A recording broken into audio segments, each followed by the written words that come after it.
All right, everyone, we'll call the meeting to order. Order, everyone, thank you. That's right. That's all right. No, we're at 1 o'clock, so just after 1, so we better get started. Firstly, welcome to our meeting. I have apologies for Councillor Barnett and Bryan. Someone prepared to move those apologies be accepted. Moved Councillor Williams, seconded by Councillor Becky. I'll put that. All those in favour, please say aye. Contrary, declare that carried. Is there any conflicts of interest to be recorded today? Sorry. I have a conflict with 8.1. Okay. No further conflicts to be registered. So, any acknowledgements? So then we come to the confirmation of minutes. There's 2 sets of minutes there. Some are prepared to moved by Deputy Mayor Atkinson, seconded by Councillor Ward. Any discussion? I'll put those. All those in favour, aye. Contrary, declare that carried. Any matters arising from the minutes? Right, and just noting everyone's wearing their masks for record. Councillor Ward does have an exemption, so just in case people are all wondering, so thank you. All right, so we now come to deputations and presentations. First is 5.1 Heather Woods of 108 Butchers Road. So Heather, if I could invite you to come forward. Hello, and we'll. There's a microphone. I'll just let you sit, and I'll explain our process.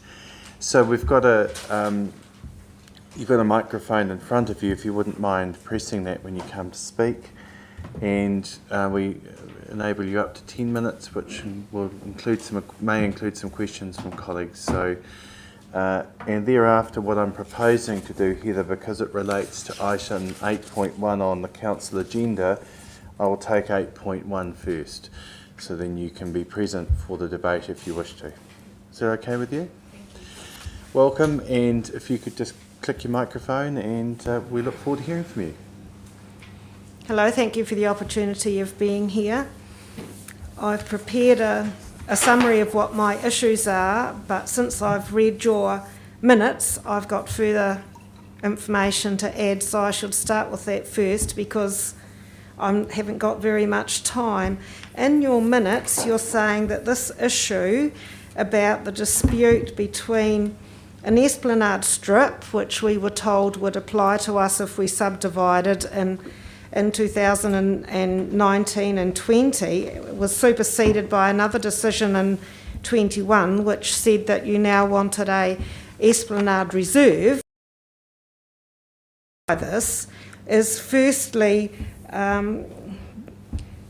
your desire to provide public recreation. That has already been provided for now because you've put a walking track up our eastern boundary, which allows ample opportunity for public recreation without them also being given access to the back of our farm via an esplanade reserve. I think you can put yourself in our position that we are trying to maintain a farm. It is zoned rural lifestyle. We are told to have a rural amenity and rural activities, and that is going to be very difficult to maintain when you now want us to accommodate the public on 3 sides of our property. We already have Butchers Road along the front. There's been break-ins, stock have been stolen and shot at with bows and arrows. Hay has been stolen. Now you want us to have access to the public up the side and also at the back. That is very unrealistic. The RMA section 10 is very clear about what the rights of the property owners are regarding esplanade reserves and esplanade strips. You cannot guarantee that you can maintain the safety of us, our property and our animals when we have to put up with unbridled public access on 3 sides of our property. If you're going to want the public to take precedence over the farming activity, then you need to bear in mind that you are changing the use of that land and you may need to rezone it accordingly. Next door to us, you've got 21 Ohoka Road. That's already been favoured in the LERP for residential development. So you want residential development there, you want us to be rural, yet you want the best of both worlds by having the public have access to our property on three sides. That is what concerns us. The second thing that concerns us is our rights under the RMA. It is quite clear that the council does not need to take any kind of esplanade strip or reserve. We can always provide in another way, like reserve contributions. And if you do decide to do that, that has to be with the approval and the consent of the people who've worked for 50 odd years to buy that property. You can't just come in there and tell us what to do and impose all these rules on us with no consultation and no opportunity to consider the consequences of your decisions. The reason we were told in the beginning that we would have an esplanade strip with access to for the council for conservation purposes was because both David Ayres and Grant McLeod felt that the esplanade reserves were outdated and too expensive for the council to either buy and maintain. It seems strange to me that there would be a complete turnaround within 2 years for completely different issues without the RMA even being considered. We have spent $10,000 maintaining the land down by the river because the council quite clearly told us they didn't want anything to do with that. And we're maintaining it really well. It's been inspected and Chris Brown agreed that it's been maintained really well.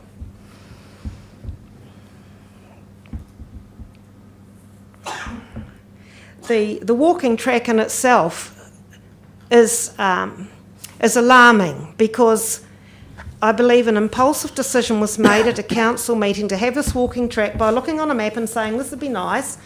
If someone had gone down there and had a look at the site before that decision was made, they would see that the council owns a whole stand of very old, very unstable trees which keep falling down and the branches coming off in a high wind. It's wrecked the fences 3 times since they were put up for your walking track.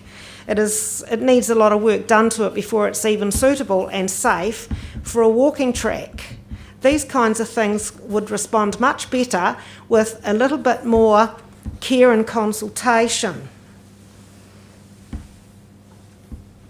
So just to quote from the section 10 of the RMA, landowners have a right. They've got a whole bunch of rights as far as not having to put up with public disturbance, vandalism, antisocial and criminal behaviour, dogs, people, theft, all of these things we have a right to be protected from, and we cannot be protected from that when we've got the public on 3 sides of us.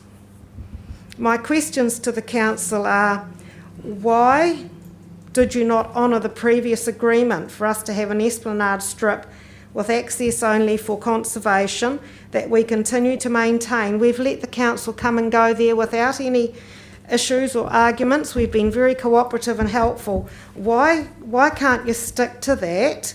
And why did you wait until we'd paid the council money for a subdivision consent before you told us that you'd changed your mind?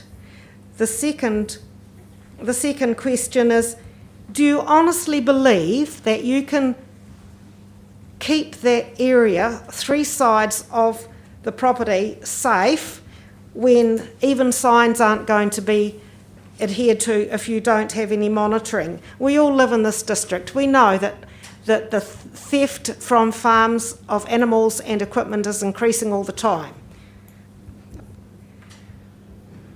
Why do you need an esplanade reserve at the back of our property when it doesn't go anywhere?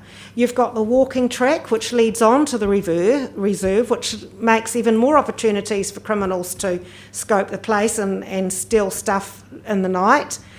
All of the properties to the west are 10-acre blocks, so they're not even going to be subdivided, so that reserve is not going to go anywhere. When you have a look at your district plan, policy 3.4 1.1, this also says that you can only have an esplanade reserve if the legal rights of private property owners are not compromised, and we agree with that. It also says that you don't even need to take an esplanade reserve if the subdivision is under 4 hectares. The subdivision we asked for was not under 4 hectares. We've got 25 acres there. It was going to be 10 hectares or more. So it doesn't even apply. So I appreciate the opportunity for you to actually reconsider all of these points that have been totally overlooked when you've been making your decisions. Thank you, Heather. I'll just come to questions. I might start off, couldn't see a hand there. So you talk about a previous agreement. What previous agreement was that? When we were... Is that in writing? Yes, it's in writing. It's on emails.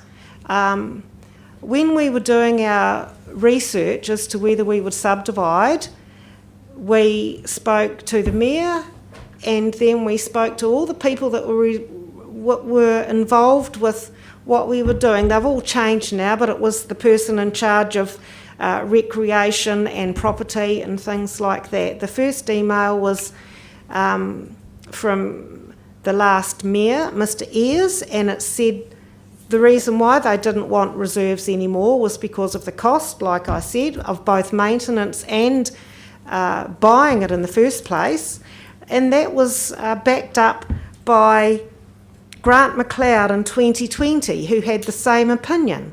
And when we got the same opinion from 2 different council people, we decided that we would maintain that reserve area at the back, and we would keep on looking after it in a very diligent manner, because it was very clear at that point in time that the council did not want to have a reserve there or to maintain that part of the river. We're not saying you can't come on it to do your conservation or clearing the river or anything like that, but... So when you talk about an agreement, was it a signed agreement, or were you talking about an email exchange? It was an email exchange. Okay, thank you. And we applied for our subdivision consent in good faith, based on those emails. Yeah, well, Mr. McLeod's here, so I'll ask him to respond to that when we get to that moment. Well, I certainly will be. Further questions? Councillor Redmond? Thank you, Heather, for coming along and presenting your case.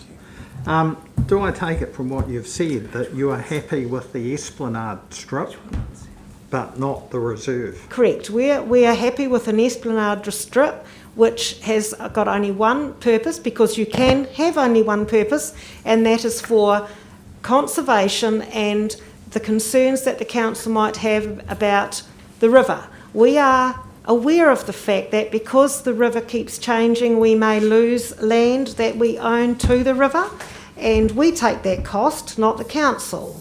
We would be very happy with that and very cooperative with an arrangement like that. Are you talking about a 20-metre strip? Yes. Or did you have other suggestions? No. In all the bits of paper here, it says that a 20-metre strip was wanted. Whether that was a 20 metres is fine. Next door, they took their, because it's council land, they took their 20 metres from the middle of the river, not the bank of the river. And we were told to make it fair and just, we should do that too. But if we didn't, if we had to take it from the bank, which may change, we're also happy with that. Right, thank you. All right, well, there doesn't appear to be any further questions, so thank you, Heather, for your time. And as I mentioned before, you're more than welcome to wait. I'm going to call 8.1 next, so if you wish to just take a seat at the back, and you're welcome to stay and hear the discussion. Thank you for your time. Just before I come to 8.1, I just would like to move that we, as a supplementary council agenda item today, which is item 1.1 that came out which is to do with the Whistler Bridge protection. So I'm just going to move that that supplementary agenda item be accepted to be discussed today. So moved by Councillor Doody, seconded by Councillor Blackie. I'll put that. All those in favour, aye. Contrary, declare that carried. So I'm going to take that item just for members' information just after 7.1, which is on the flood recovery. And we'll deal with that then. Okay, so if we can take 8.1 now, and I note Councillor Atkinson's declared a conflict there. So 8.1, which is the Esplanade Strip 108 Butchers Road. I understand, Mr McLeod, you're going to be in place of Mr Brown today, and you're joined by Gerard as well. Thank you. Gerard, are you leading this discussion, or is it Grant? Yes, yeah, I'm happy to lead off, and then Thank you. Grant can add any additional comments, and then we're both available for questions. Thank you. So look, the purpose of putting this report in front of you today is to request a decision as to the status of the Esplanade adjacent to the proposed subdivision.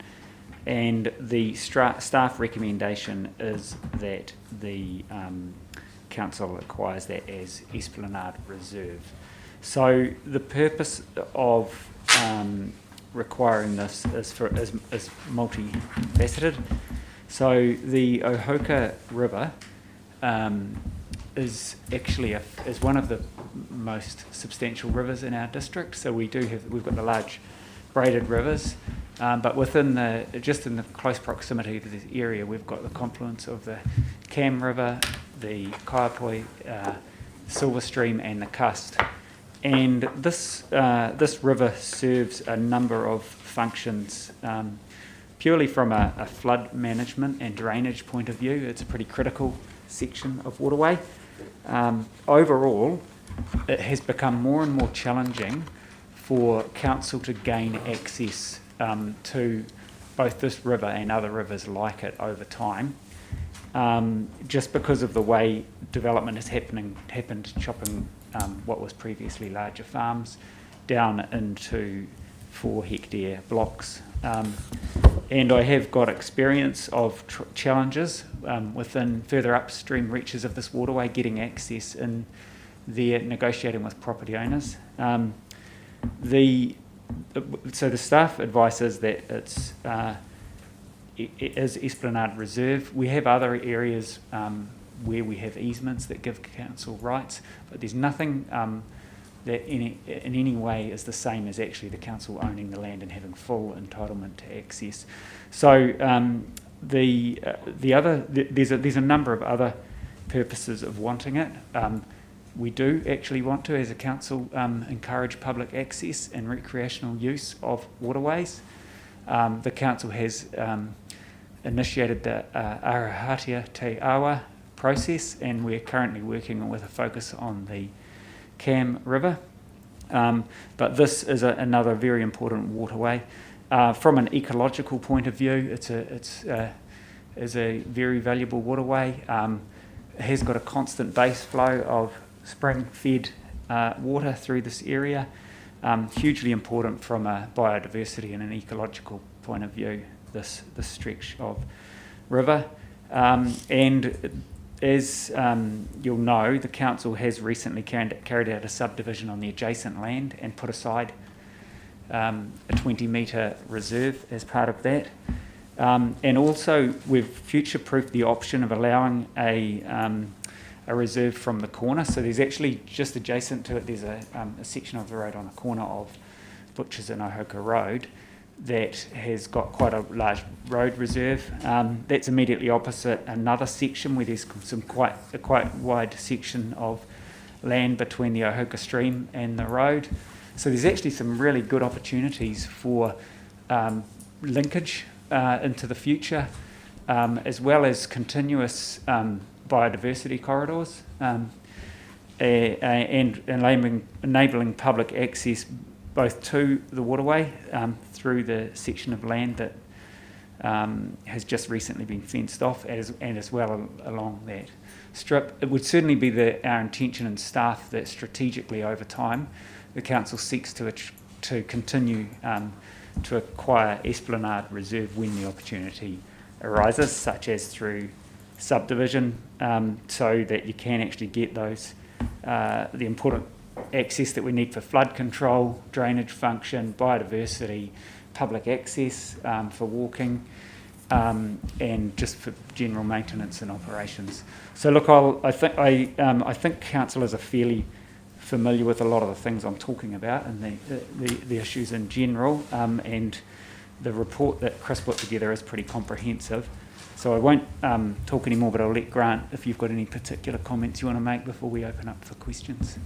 I think that's been summarised quite well. Obviously, Chris has been having some of the more recent discussions around this as well.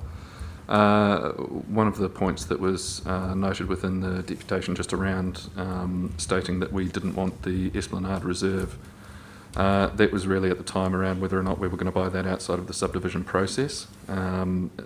Needless to say, I think that that's since been lodged, and obviously that has kind of kicked up this conversation again. In regards to what the former Mayor Ayres had said, I wasn't actually privy to that at the time.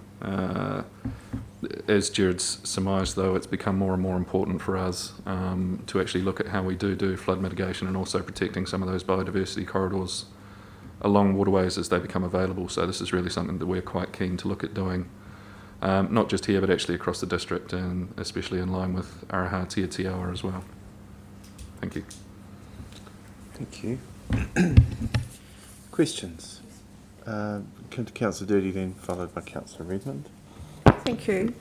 Just a question, please. The 20-metre strip, will that be going from the centre of the river out, or is it from the banks of the out?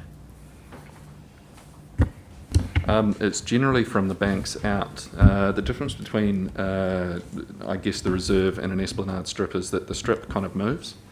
So you can end up taking a particular amount of land or having rights over a particular amount of land that can actually shift, and quite often, unfortunately, you end up with much less than what it was that you originally had agreed to take, because it's taken from a very definitive line. With a reserve, you're actually setting proper boundaries on that so that it's not something that actually moves with it. The reality is that you can actually have a walking track on both. So regardless, it's around public access in some of these areas as well. And it's looking at taking back what was originally the Queen's Chain. Just one more question on that, please. Is it going to be fenced off, or will the the landowners be able to graze? Generally, we wouldn't support grazing down to the water margin, but at this point in time, we haven't actually designed a fence or anything like that. We'd want to do that in consultation with the parties involved, and also look at how we do kind of just provide the public with some really secure separation so that they also know where they can and can't go. Thank you, Councillor Redmond. Thank you. Grant, could you just clarify for me the distinction between an Esplanade strip and an Esplanade reserve in terms of public access? If an Esplanade strip is essentially for conservation, what rights do the public have over that area, if any? Yeah, it's a good question, because it's something that's kind of been debated around quite a bit. Look, an Esplanade strip is less secure for the public and also for the council in terms of its land tenure and kind of understanding exactly what it is that it can own. It gives the neighbouring property owner and the people that have kind of got some interest in that a much greater say on kind of what happens there and a higher level of ownership. So it can work quite well in some instances where there's general agreement around what can and can't occur. An Esplanade Reserve actually allows us to put in place a much longer term vision around looking at the kind of planting that we might do, some of the things that we want to achieve through the project that Sandra's leading around Araha Tia Tiawa. It certainly gives a lot more certainty there, but it also it's definitive around where the actual boundary line is. So it kind of gives a lot more expectation, I guess, for who can be where. And from our perspective, it's a lot better from a conservation perspective, and then also tying people into that as well. With a strip, sometimes it's really more around providing a biodiversity corridor, as opposed to sometimes you can't necessarily get the public in through there as well. Strips can erode away though, and once that happens, they're gone. So if you do have any kind of natural erosion or anything like that occurring within there, that's really the vulnerability around a strip itself. Well, just to clarify that, can public have access to an esplanade strip? Yes or no? I would imagine that they could, yeah. And it really depends on the, I guess, the agreement that's put in place around the esplanade strip when you take it, and or when you administer it and put it in place, and kind of looking at how you can actually get the public through there as well. At the end of the day, the public have general rights over anything that council administers, unless we have a particular reason for excluding them from somewhere. Excuse me, Mrs. Woods, we don't allow interjections, so thank you. You've had your opportunity to speak, so if you just wouldn't mind remaining silent, thank you. What would be the main purpose of the esplanade, given that Mrs. Wood has said it doesn't lead anywhere? Is it maintenance, biodiversity? What would be the main purpose of the esplanade? Look, I guess council's not into looking at just providing one particular kind of service. If you're looking at it from the perspective of a recreational network, yes, it would apply. It would allow for a walking track, which we know is New Zealand's #1 recreational activity. It would allow for much greater biodiversity in terms of actually doing some deliberate planting in through there and actually creating a proper buffer zone. It would allow also for the council to look at its flood mitigation and flood management responsibilities as well. So look, there's no one, it's not just ticking one box. These things tend to actually meet a number of requirements that we have. It's originally why the Queen's Chain was put in place. It's only really through land decisions during the early 20th century that's actually eliminated that a lot from public ownership, but the intent was that it was always meant to be in public ownership around waterways for this exact reason. It is worth adding, don't underestimate the importance of maintenance for flood mitigation through this section of the Ohoka River. I've been involved during floods, having to make some pretty difficult decisions about managing floodwater in this specific section of the river. So some of you will be familiar where the river loops back onto Mill Road. There's actually a spillover point at that place, and both in our planning and management of flood events, sometimes that involves allowing water to spill out at Mill Road because of concerns about the flood capacity through this section of the river. Just gaining access for maintenance, as I pointed out before, is becoming more and more difficult with landowners, and certainly not just with whether it's the distinction between a reserve or a strip, or where we have the issue with sewers, for example, where we've got an easement that gives us a legal right to gain access. And it's far more challenging where it's not, the council doesn't have a stronger right to access that land. So, and there are a lot of trees along this section of the waterway, so any improvement that we can get to gain legal access into there and control of that section, to have that within the control of the council, which does allow for removal of trees where we think that's necessary, and making those compromises between biodiversity, access and maintenance. So it does serve quite an important drainage and flood protection function. Just before I come to colleagues,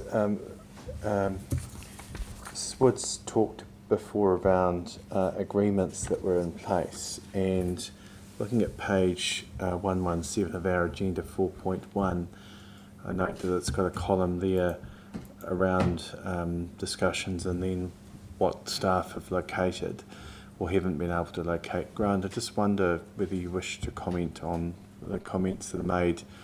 It's page 4. Mrs. Woods alleges there was an agreement in place. Could you just further elaborate your understanding, please, and whether there has been any correspondence in place from the previous mayor on that matter, as has been advised? There was a letter, which I think was in response to a long-term plan submission. Apart from that, I've not seen anything from the prior mayor. There had been an email from, I think myself and Rob Hawthorne have both been involved in the email as well, stating at the time that we weren't going to purchase the reserve right then. But if there was any future potential to obtain it through subdivision, then we would certainly look at that as the trigger point. Okay, so that you've nothing further to add from those points? Thank you. So I've got Councillor Blakey, Williams and Ward. Councillor Blakey. I have a copy of that? Excuse me. Well, if you've got a copy, I'm happy for you to table that. But I'll get staff members to do that for you. Thank you. Thank you, Mr Mayor. Jared and Grant have sort of covered my question. Talking about the 20-metre thing, is it really necessary to take 20 metres, whether it's a reserve or a strip? I'm thinking of Silverstream Reserve, Western End, the whole of the strip along the river there at the back of, say, 8 or 10 lifestyle blocks is only 10 metres. Why do you need more access than a big machine can get up the track? Partially, you might have covered that with the erosion flood thing, but in terms of access and anything council would need to do in there, why do you need 20 metres as opposed to 10? I suppose it's probably worth me reinforcing the importance of this section of the waterway. It's getting near to the bottom end of the Ohoka stream. So 20 metres is the maximum, and I really struggle to think of any area that would be require it more, given that it is actually right at a critical part of the waterway. Certainly for smaller waterways where there might not be so much need for access, you could consider it. The sorts of activities that we do need to carry out in these kind of areas does involve excavators which have a long reach arm on them. So you are starting to talk about big equipment, not necessarily small excavators, and also trucks. So often you're bringing material out of these areas, whether that's bed material from the stream or vegetation. So and it is quite challenging working in constrained areas. And alongside that, you do want to have biodiversity. So it's important right next to watercourses to take every opportunity we can to have a good margin of planting to allow for that intersection between the waterway and the land, and also it does give you the opportunities for things like some larger trees as well as part of the planting, and perhaps Grant can talk a bit more about that. But they have, you get the whole range of plants as well as pedestrian access, and so there, we're trying to manage a whole number of uses of that land, and that does use quite a lot of land and need it. It also does, by making it 20 metres, gives you more opportunity for upgrading the width if you were needing to do in the future for flood capacity or just through natural erosion of the waterway. One of the biggest challenges we have, whether it be a road reserve or reserves like this, is running out of room. Just about everything in your, just a top of head example is the work we did on Flaxton Road, trying to fit everything in within a road reserve. It's always poses a challenge. So we, in this case, think that a 20 metre would be, we do definitely advise that the full 20 metres. Grant, did you want to add anything? No, I think that's been answered really well. Look, if you take less, you compromise, and something has to miss out from what it is that you're trying to do. That's generally either through the planting side or through the public access. So the more that you narrow it down, the less that you're going to get biodiversity or recreation in there. Thank you. Councillor Williams. Yeah, I've got 2 or 3 questions here. What is the width of just a normal esplanade strip compared with the reserve's 20 metres? So what's the width of a normal strip, just a esplanade? They're not really standardised like roads are, so it's really a case-by-case negotiation. Generally, they can be narrower, and that's why you would go to a strip, so that you can kind of, they could range anywhere from sort of 5 to 10 metres in some instances. They could maybe go up to 20. Yeah. But it's not a standardised measurement. Yeah. My concern is for a truck on a normal road, it's 3.5 metres, a couple of metres extra for keep away from the bank, which is only sort of 5 odd metres. 20 metres is getting up there. And the word erosion's been mentioned several times here. If that river braid is starting to erode, should we not be doing some mediation to stop it eroding if we've got a major problem with erosion already now happening? I wasn't necessarily saying that it was eroding there, but rivers can and waterways can erode. We've generally tried to put rivers where we think they should go, as opposed to their natural flow. So it's something that we have to consider with rivers. So if we had a normal smaller strip there, like the landowners want, just an esplanade, surely that would be okay if we kept an eye, monitored it, and if it started erosion, we stopped the erosion side of the river, and it would solve the problem maybe, and give us both access.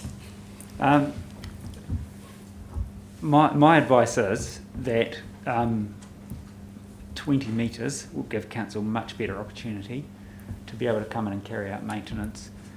We're not specifically saying there's a particular concern about erosion. That was just one of the examples of the kind of reasons. My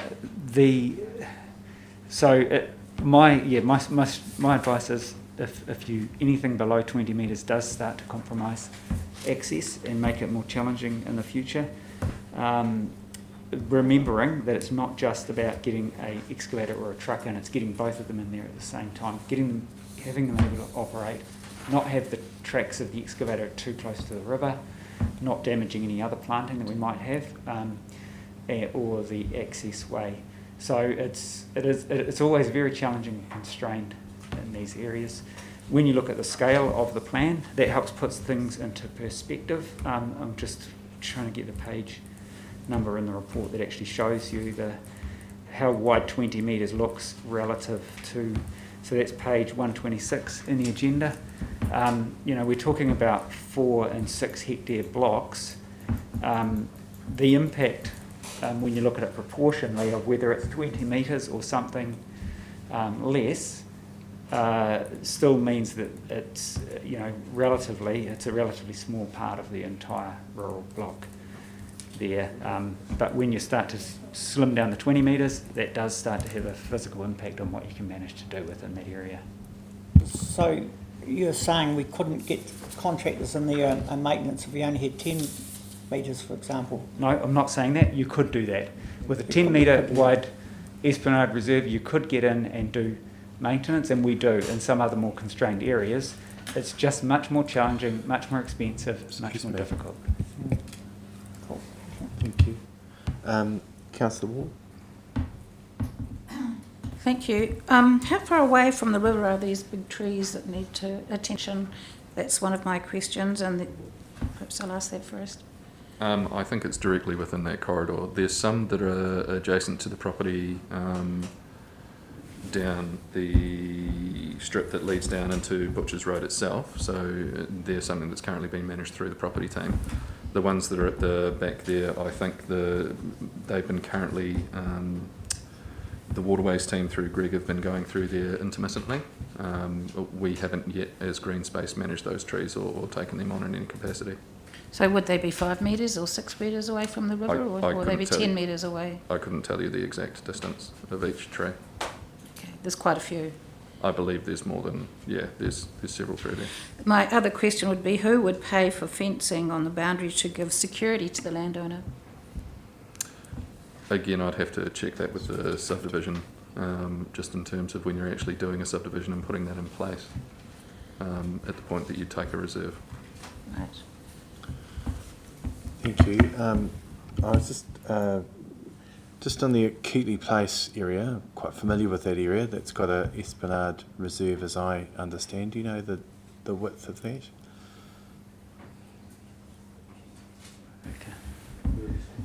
I don't know off the top of my head. We're just trying to pull it up on the map. It's all right, but it's a significant distance, is it, or not? Okay. The other is just while you're finding that, there's an email that Mrs. Woods just had tabled. Grant, I wonder if you had any comment on that, and particularly the last point. It says, thank you for your offer of an Esplanade. I just wonder because there's not the previous email that goes with it, so if there was one, but whether it was in response to a previous email. Yep, that was in response to a previous email, so that was something that originally came through subdivisions and property. It was really a case of asking whether or not council would pay for an Esplanade Reserve at that point in time outside of the subdivision process. There was quite a few emails between myself and Rob and Raymond at the time, just around that, and also John Reid as well. We came to the conclusion that we wouldn't be purchasing it outside of any subdivision process itself. That's really what triggers our interest in trying to obtain Esplanade. So is there any discretion from your side as to the width of Esplanade that's taken, or are you absolutely intent on it being 20 metres? I've heard the reasoning given. I just wanted to ask if there's any discretion there as far as you're concerned. Not from me personally. Yeah, look, I'll answer your question. I've just done my iometer on the section of stream between Bradley's Road and Mill Road that crosses Keatley.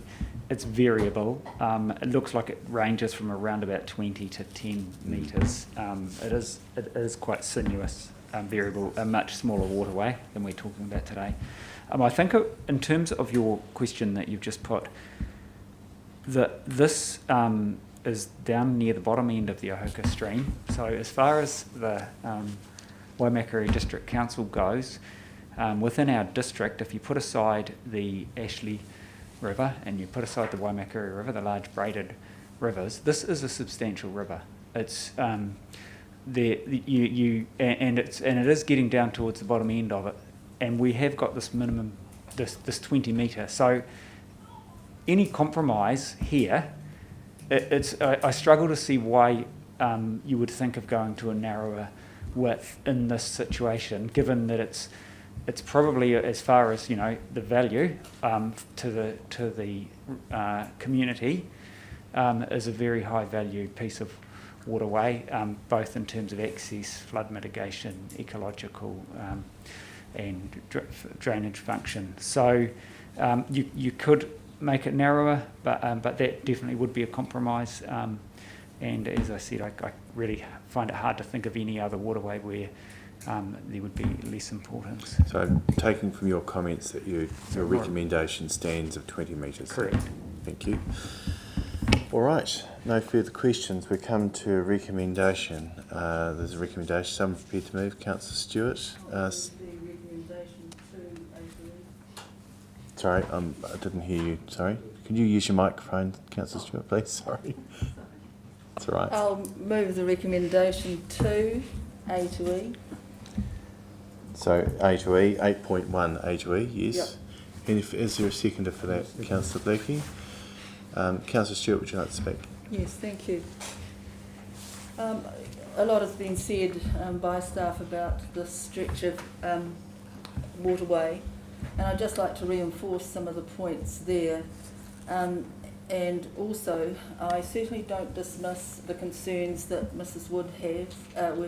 I've personally heard it many times before, as other councillors may have, on the Silver Stream when that reserve was being developed, and also presently on the Cam River Loop that we're progressing through Oahatia to Te Awa. But the importance of the stretch of river and its flood potential, you'll remember, councillors, in 2014 when in fact that whole area flooded across, and it was a reason why we bought the Reeves property, because that was severely compromised and in that event, and in fact remains compromised, to be frank, with the arterial that has gone through around Silverstream. So the importance for flood protection is there, and as Jared has said, this is a river that really can get going, and you just need to sit on the Ahoka Rural Drainage Group to understand the concerns of farmers upstream. Now they're concerned about the huge flooding that occurs upstream, and this is the end point when it comes down and joins into the Casamain Drain and into the Cam Kaipoi system. So there is a real concern for access for flood protection and also drainage work. And as has been said, this river, as far as water quality goes, is compromised. If you look at the lava site, you'll find it has very high nitrates, and the nitrates come from land use and surface water runoff.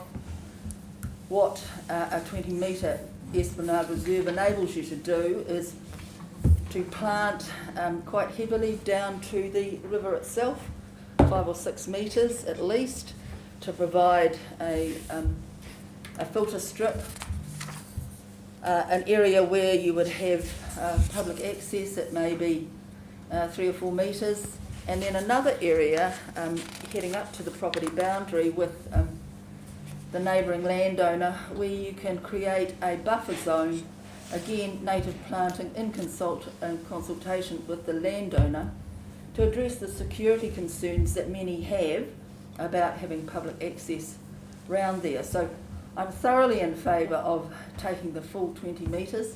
It is laid out in our district plan that in fact that should be the width that we request when such areas are subdivided.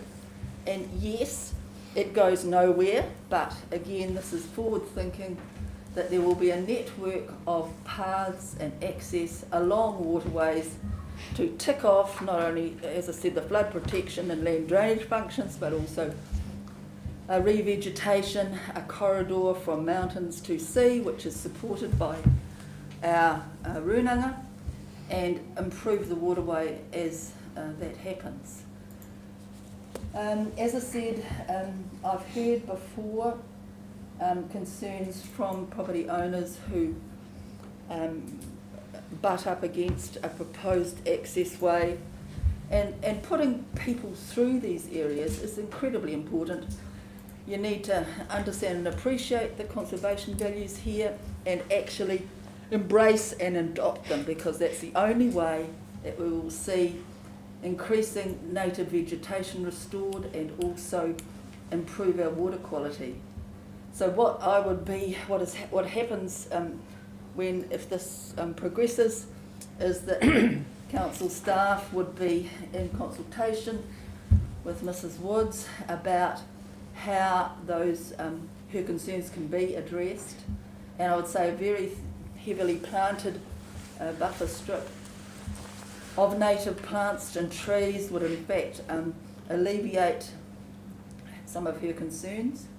But also it is really important that in taking these strips, that in fact the key thing is public access, and people need to get to enjoy what's being created in a network of paths along our waterways.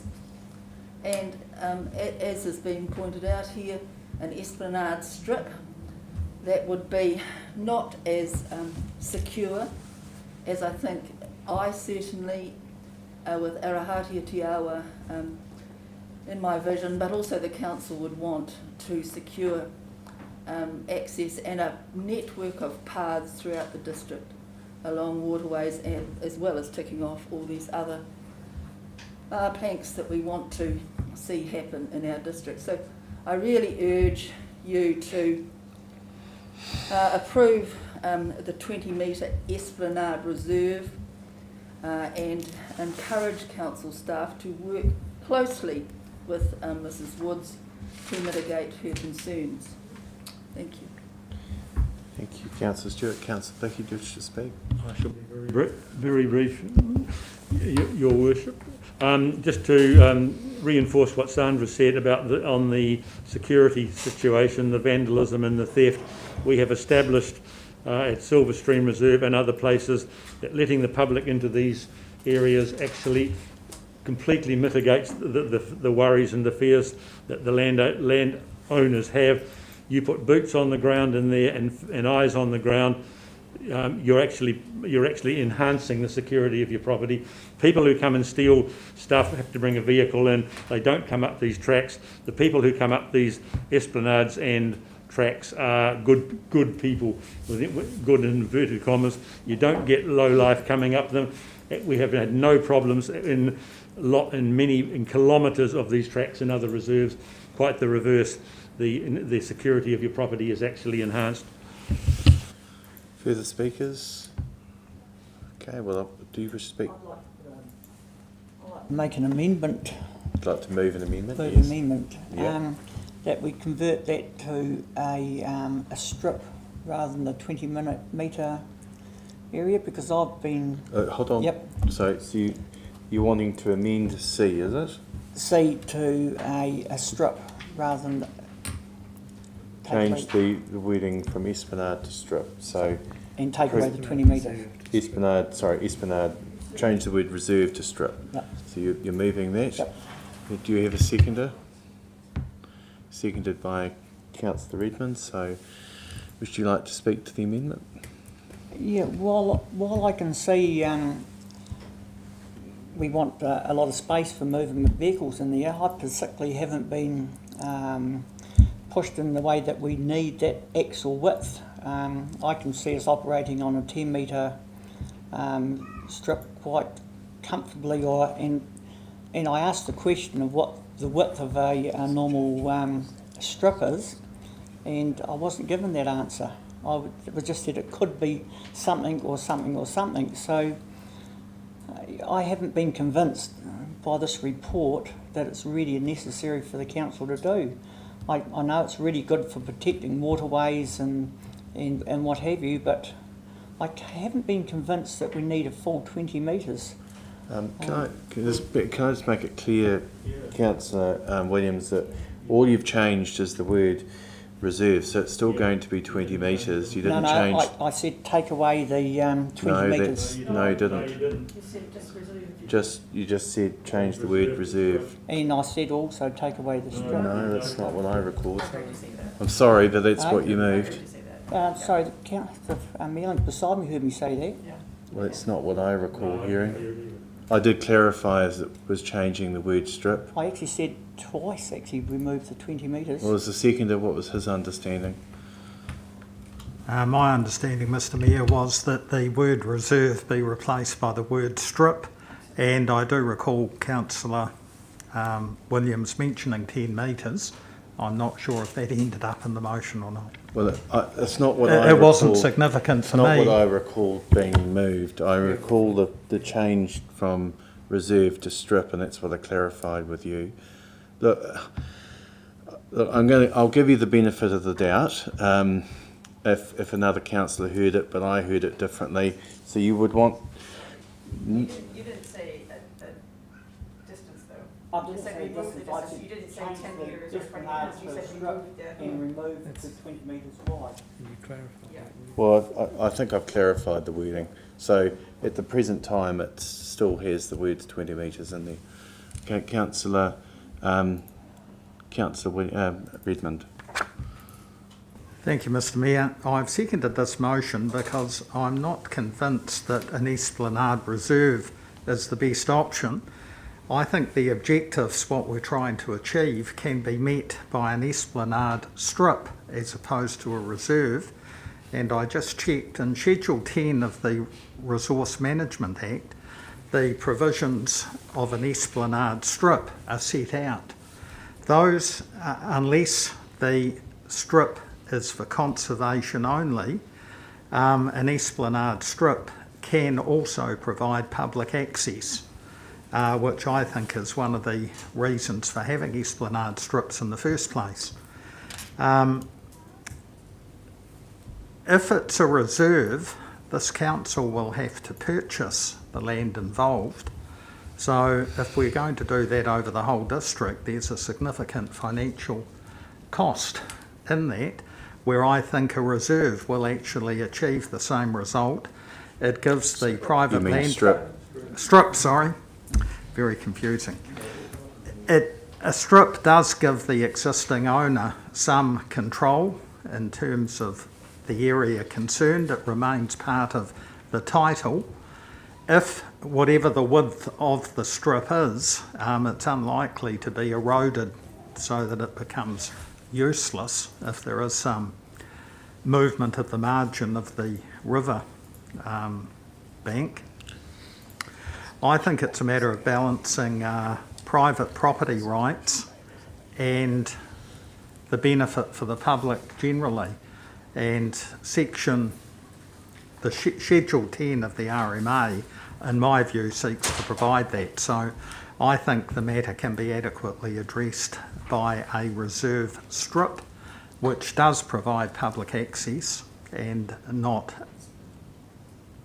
an esplanade reserve, better get it around the right way, which effectively achieves the same but has a higher level of council input involved with it. Thank you. Just before I come to further speakers, can I just ask staff, difference from, and I realise it's contained in the report, the difference between reserve and strip. What is your preference, please? Would you prefer a reserve or a strip? Our preference would remain a reserve. And for the reasons? There's more certainty around what it is that we can actually deliver on that. If I just pull up the report. And the corollary to that is, is it usual practice for us to create a reserve or strip? We would be looking for reserves as opposed to strips. There's more certainty around what it is that we can actually deliver those. The strip, we don't get ownership with that. One of the key things there is that actually remains with the ownership of the landowner, the neighbouring landowner, so it's not actually under council ownership or administration. The reality is you kind of normally would do that where you were just looking at trying to have an interest in a piece of land but not necessarily create something for the longer term. It's rare that we would take that instead of a reserve if we wanted biodiversity and public access. And maintenance of the land, is it easier under reserve or strip? Again, that's down to the relationship with who actually owns or administers the land. If it's under reserve, it's pretty straightforward that it's council. Under reserve strip, that's something that we end up having an interest in and we can maintain it, but it can also be worked with the neighbouring landowner that they might have a slightly higher level of interest actually within that because they are technically the owners of the land. Have we had any issues with people that have strips versus reserves in the district? In terms of maintenance? Or other measures that you're aware of? Look, each time that you have a licence to occupy an easement or a reserve strip, an esplanade strip, it's really dependent on the relationship between the council and the particular land administrator or owner. So it can vary. Just to help answer that question, I have this issue all of the time, and it's not necessarily related to a reserve or a strip. It's when we have road reserve compared to an easement access or a right-of-way for the council. The difference is night and day when you're acting on behalf of the public and the council. I've got a section in sewer up in Oxford that was on our books to replace a number of years ago. We just have not progressed that because of the challenges associated with dealing with the property owner there, where the council has an easement. It's actually got an easement, so we've got the legal right to get in there. we go out of our way to position utility infrastructure in road reserve rather than through easements whenever we get the opportunity. I can think of a number of capital projects where the council has spent money to achieve that as an outcome.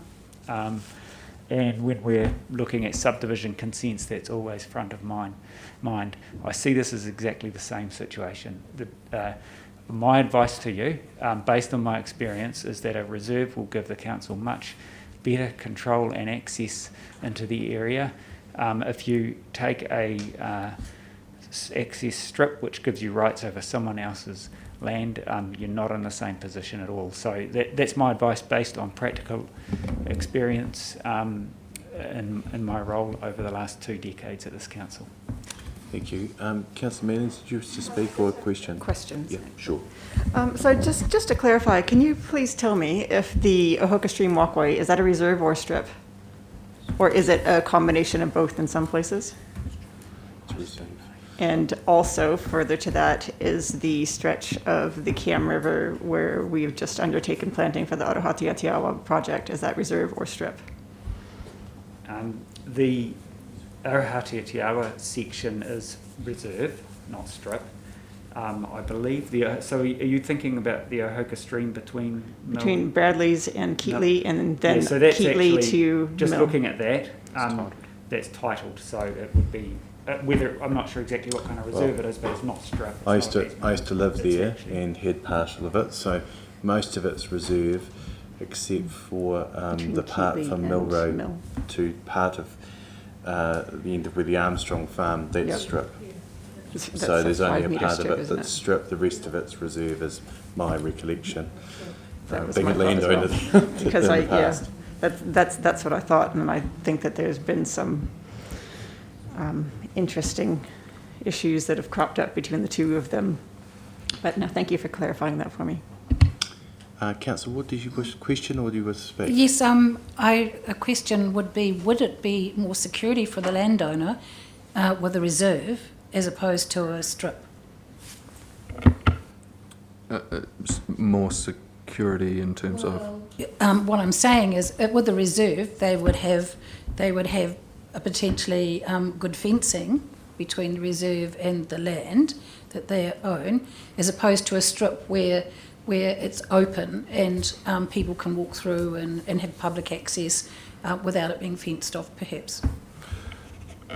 With a reserve, I guess with the 20 metres, we could certainly create a fence and a buffer zone planting to help provide, I guess, that visual and also physical barrier between people in the neighbouring property. With a strip, again, we have to retain access rights over that because we're technically not the owners of the land. We're kind of a leasee almost, if you prefer. So yeah, I mean, in terms of fencing that off, we'd have to go through some negotiation to do that. Okay, right. I guess my point is there's probably less security for a landowner on a strip as opposed to reserve. Yeah. Are you questioning or is that your debate? No, I said I'm asking a question. I think Well done, I think I do understand the question. If it was a reserve, then we could fence it. But if it was a strip, the property owner could fence it if they chose. It's their land, so they could make that as secure as they like. So I think at the end of the day, if the property owner wanted a secure fence, they could achieve it under either arrangement. Any further speakers to the amendment? I'm going to put the. Do you wish to? I'm happy to give you a right to reply to your amendment if you wish. No, Okay. All right. So I'll put the amendment. We're all clear that it's just changing the word reserve to strip. I'll put the amendment. All those in favour, please say aye. Contrary? No. I declare that lost. So we come back to the original recommendation. Is there any further speakers to that? Right to reply, Councillor Stewart. Thank you. I'll just say, which has become clear from staff advice, that a 20-metre Esplanade Reserve gives all parties certainty and allows for a buffer planting both between the landowner and any public access that's created, delivers on ecological imperatives, and also in this case, and I can't underestimate it, being on the rural drainage group and being, as several others have seen, the flood potential for that section of the river is enormous. So I'm just saying that 20 metres provides certainty and ticks off, as far as I'm concerned, all of the 4 relevant and very important planks of this proposal. So I encourage you to support it. Thank you. I'm going to put the recommendation. All those in favour, please say aye. Contrary? I declare it carried. Do you wish your votes recorded, both of you? So the votes of Councillor Williams and Redmond are recorded against. Thank you. Well, that motion's carried. Thank you. So, thank you, Mrs. Woods. You're welcome to remain for the rest of the meeting if you wish, but we'll be carrying on with the rest of the business now. Thank you for coming today. Okay. Thank you. All right. We will move now to 6.1. So thank you, Jared and Grant. But members, those that have got their nameplates on angle, can you turn them round to face me, please? Because I have the occasional moment where I just can't remember who you are. Councillor Ward, could you mind just switching your... It's the fog. It's only been 2 years. Yeah, I'm actually going to talk to staff about getting the names on both sides, and they can be at right angles. I'm going to have to talk to Sarah about that. It would be. No, we don't have any. Oh, yes, we do. We do. Yes. Yep, we do. Yeah. Okay, 6.1. So pages 42 to 85. So Ellie and Don.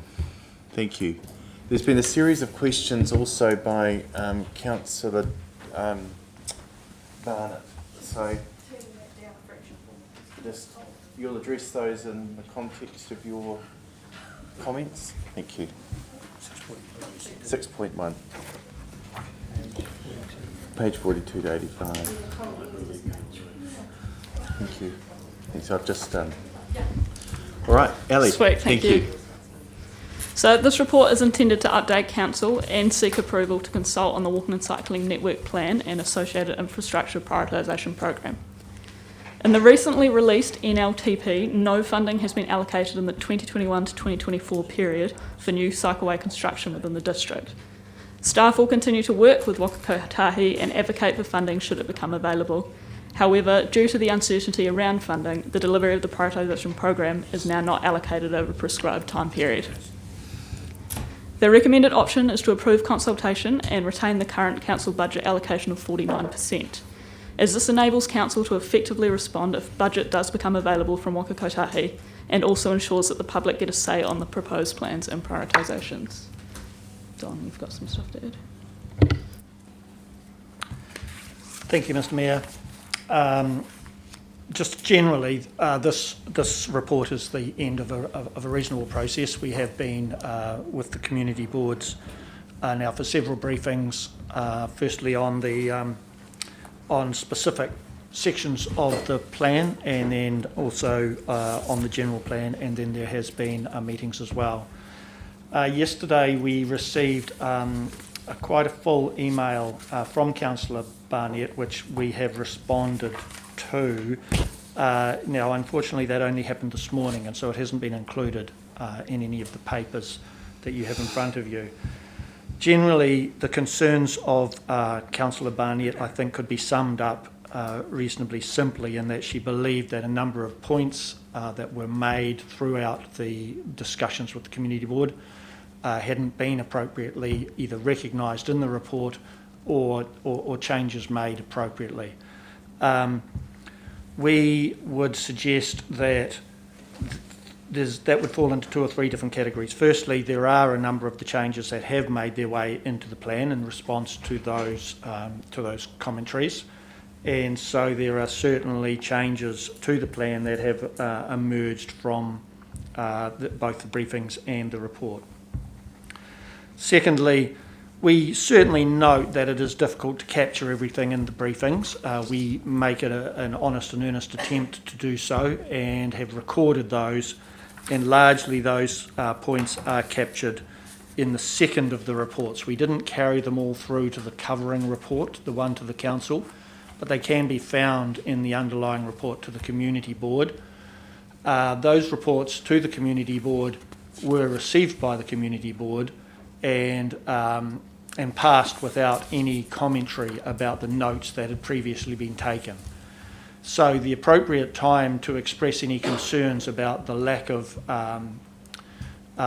if there was a thought that the staff had not properly reflected feedback, then the boards themselves had the opportunity to look at that when those notes were put in front of them as part of the report.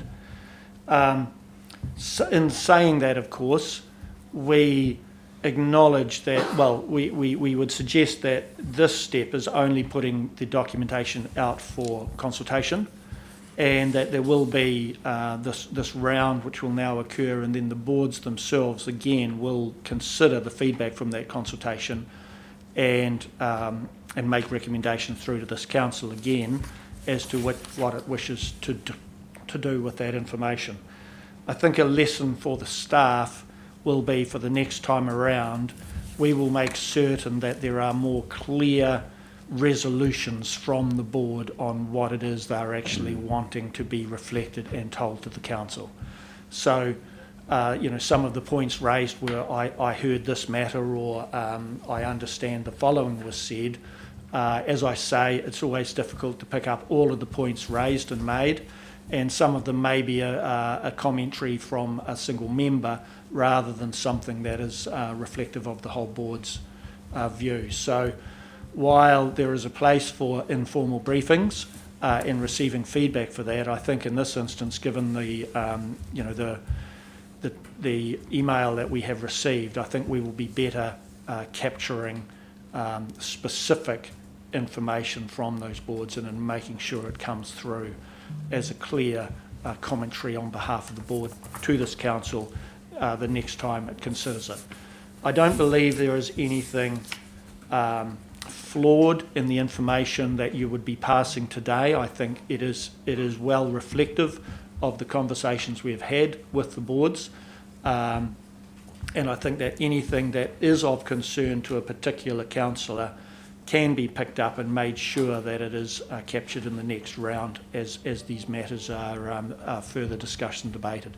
So I'd really like to recommend, this has been through a pretty thorough process with the boards, both in terms of briefings and reports, and also with yourself, and I'd like to recommend that we move it through to the next phase and undertake that consultation. Thanks, Don. Because there's been a number of questions, I didn't get the email until about 12:15 today, so I've just, and Rosie printed it out for me as I was going out the door, I've just forwarded you all a copy. So I'm going, sorry? Well, I'm happy to, a lot of people have been getting, have you all got your emails? Because I'm happy to give you a few moments to read over it. If you haven't, Paul, you can have my copy. So just give you a few moments to read it, and I'm satisfied with the answers that you've given, but I just think you should perhaps just peruse that briefly. So I'll give you 10 minutes to have a look at it.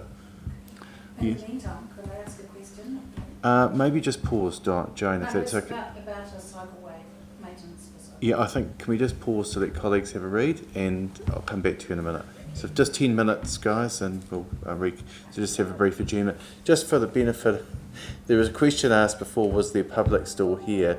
That wasn't any reference to, we weren't going to have conversations with the public excluded, but it was really because if there is members of public here, we've got to keep our masks on. That's the only reason that question was asked, right? So I just wanted to be absolutely clear.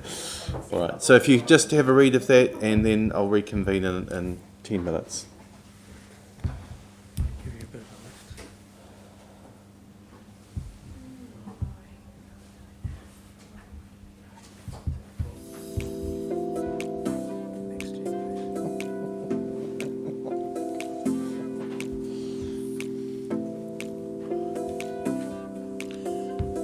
staying.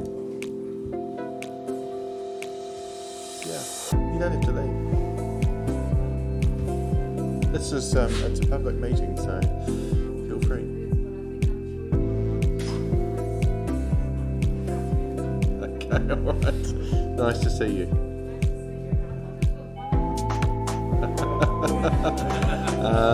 Well, it could be, but it's at the will of members. You can.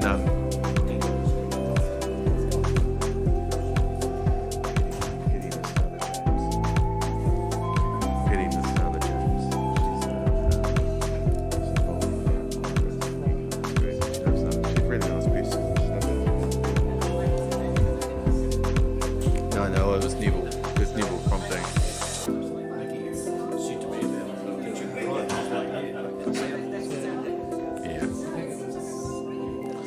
Has everyone read the document sufficiently? Have you read the document sufficiently? Because if you have, that's fine. I'm happy to move on, but I wanted, for the purpose of completeness, for all to have seen that. All right?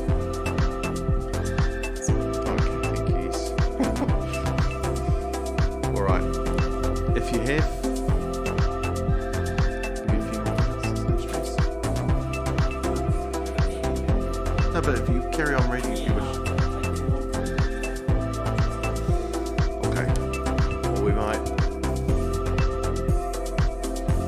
Phil, you still going? Yeah. That's all right.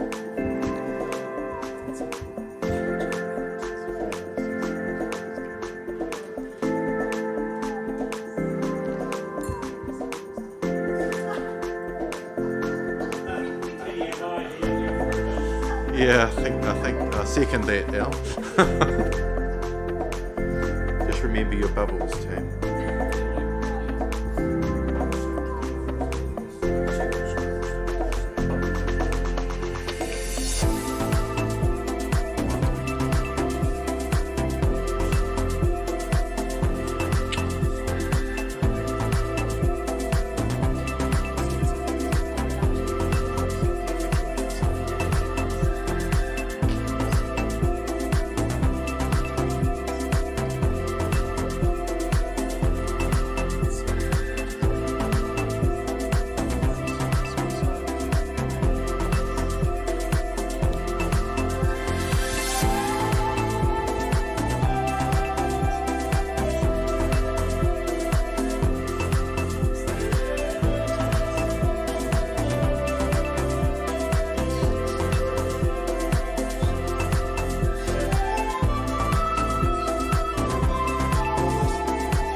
Is everyone complete reading? Were you still going? Councillor Redmond, are you still going there? Tis.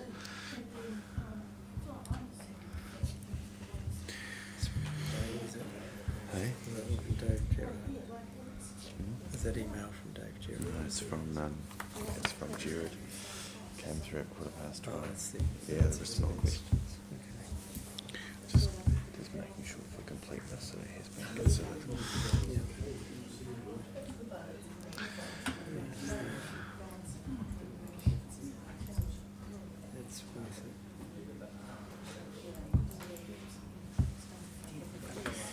I know, having owned the difference between Esplanade and Reserve, it was a pain in the backside.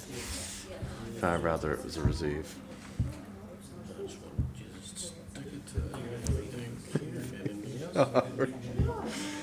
Don't think she was happy with us.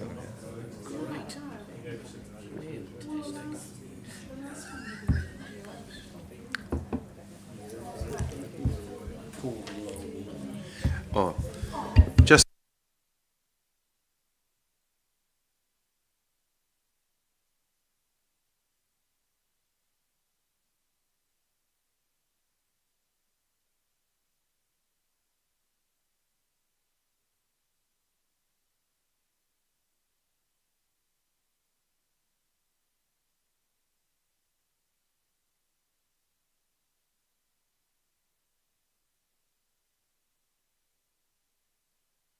Right, okay, so had a chance to just peruse those answers, and thank you to Jared and team for those answers being provided. So, questions? No questions?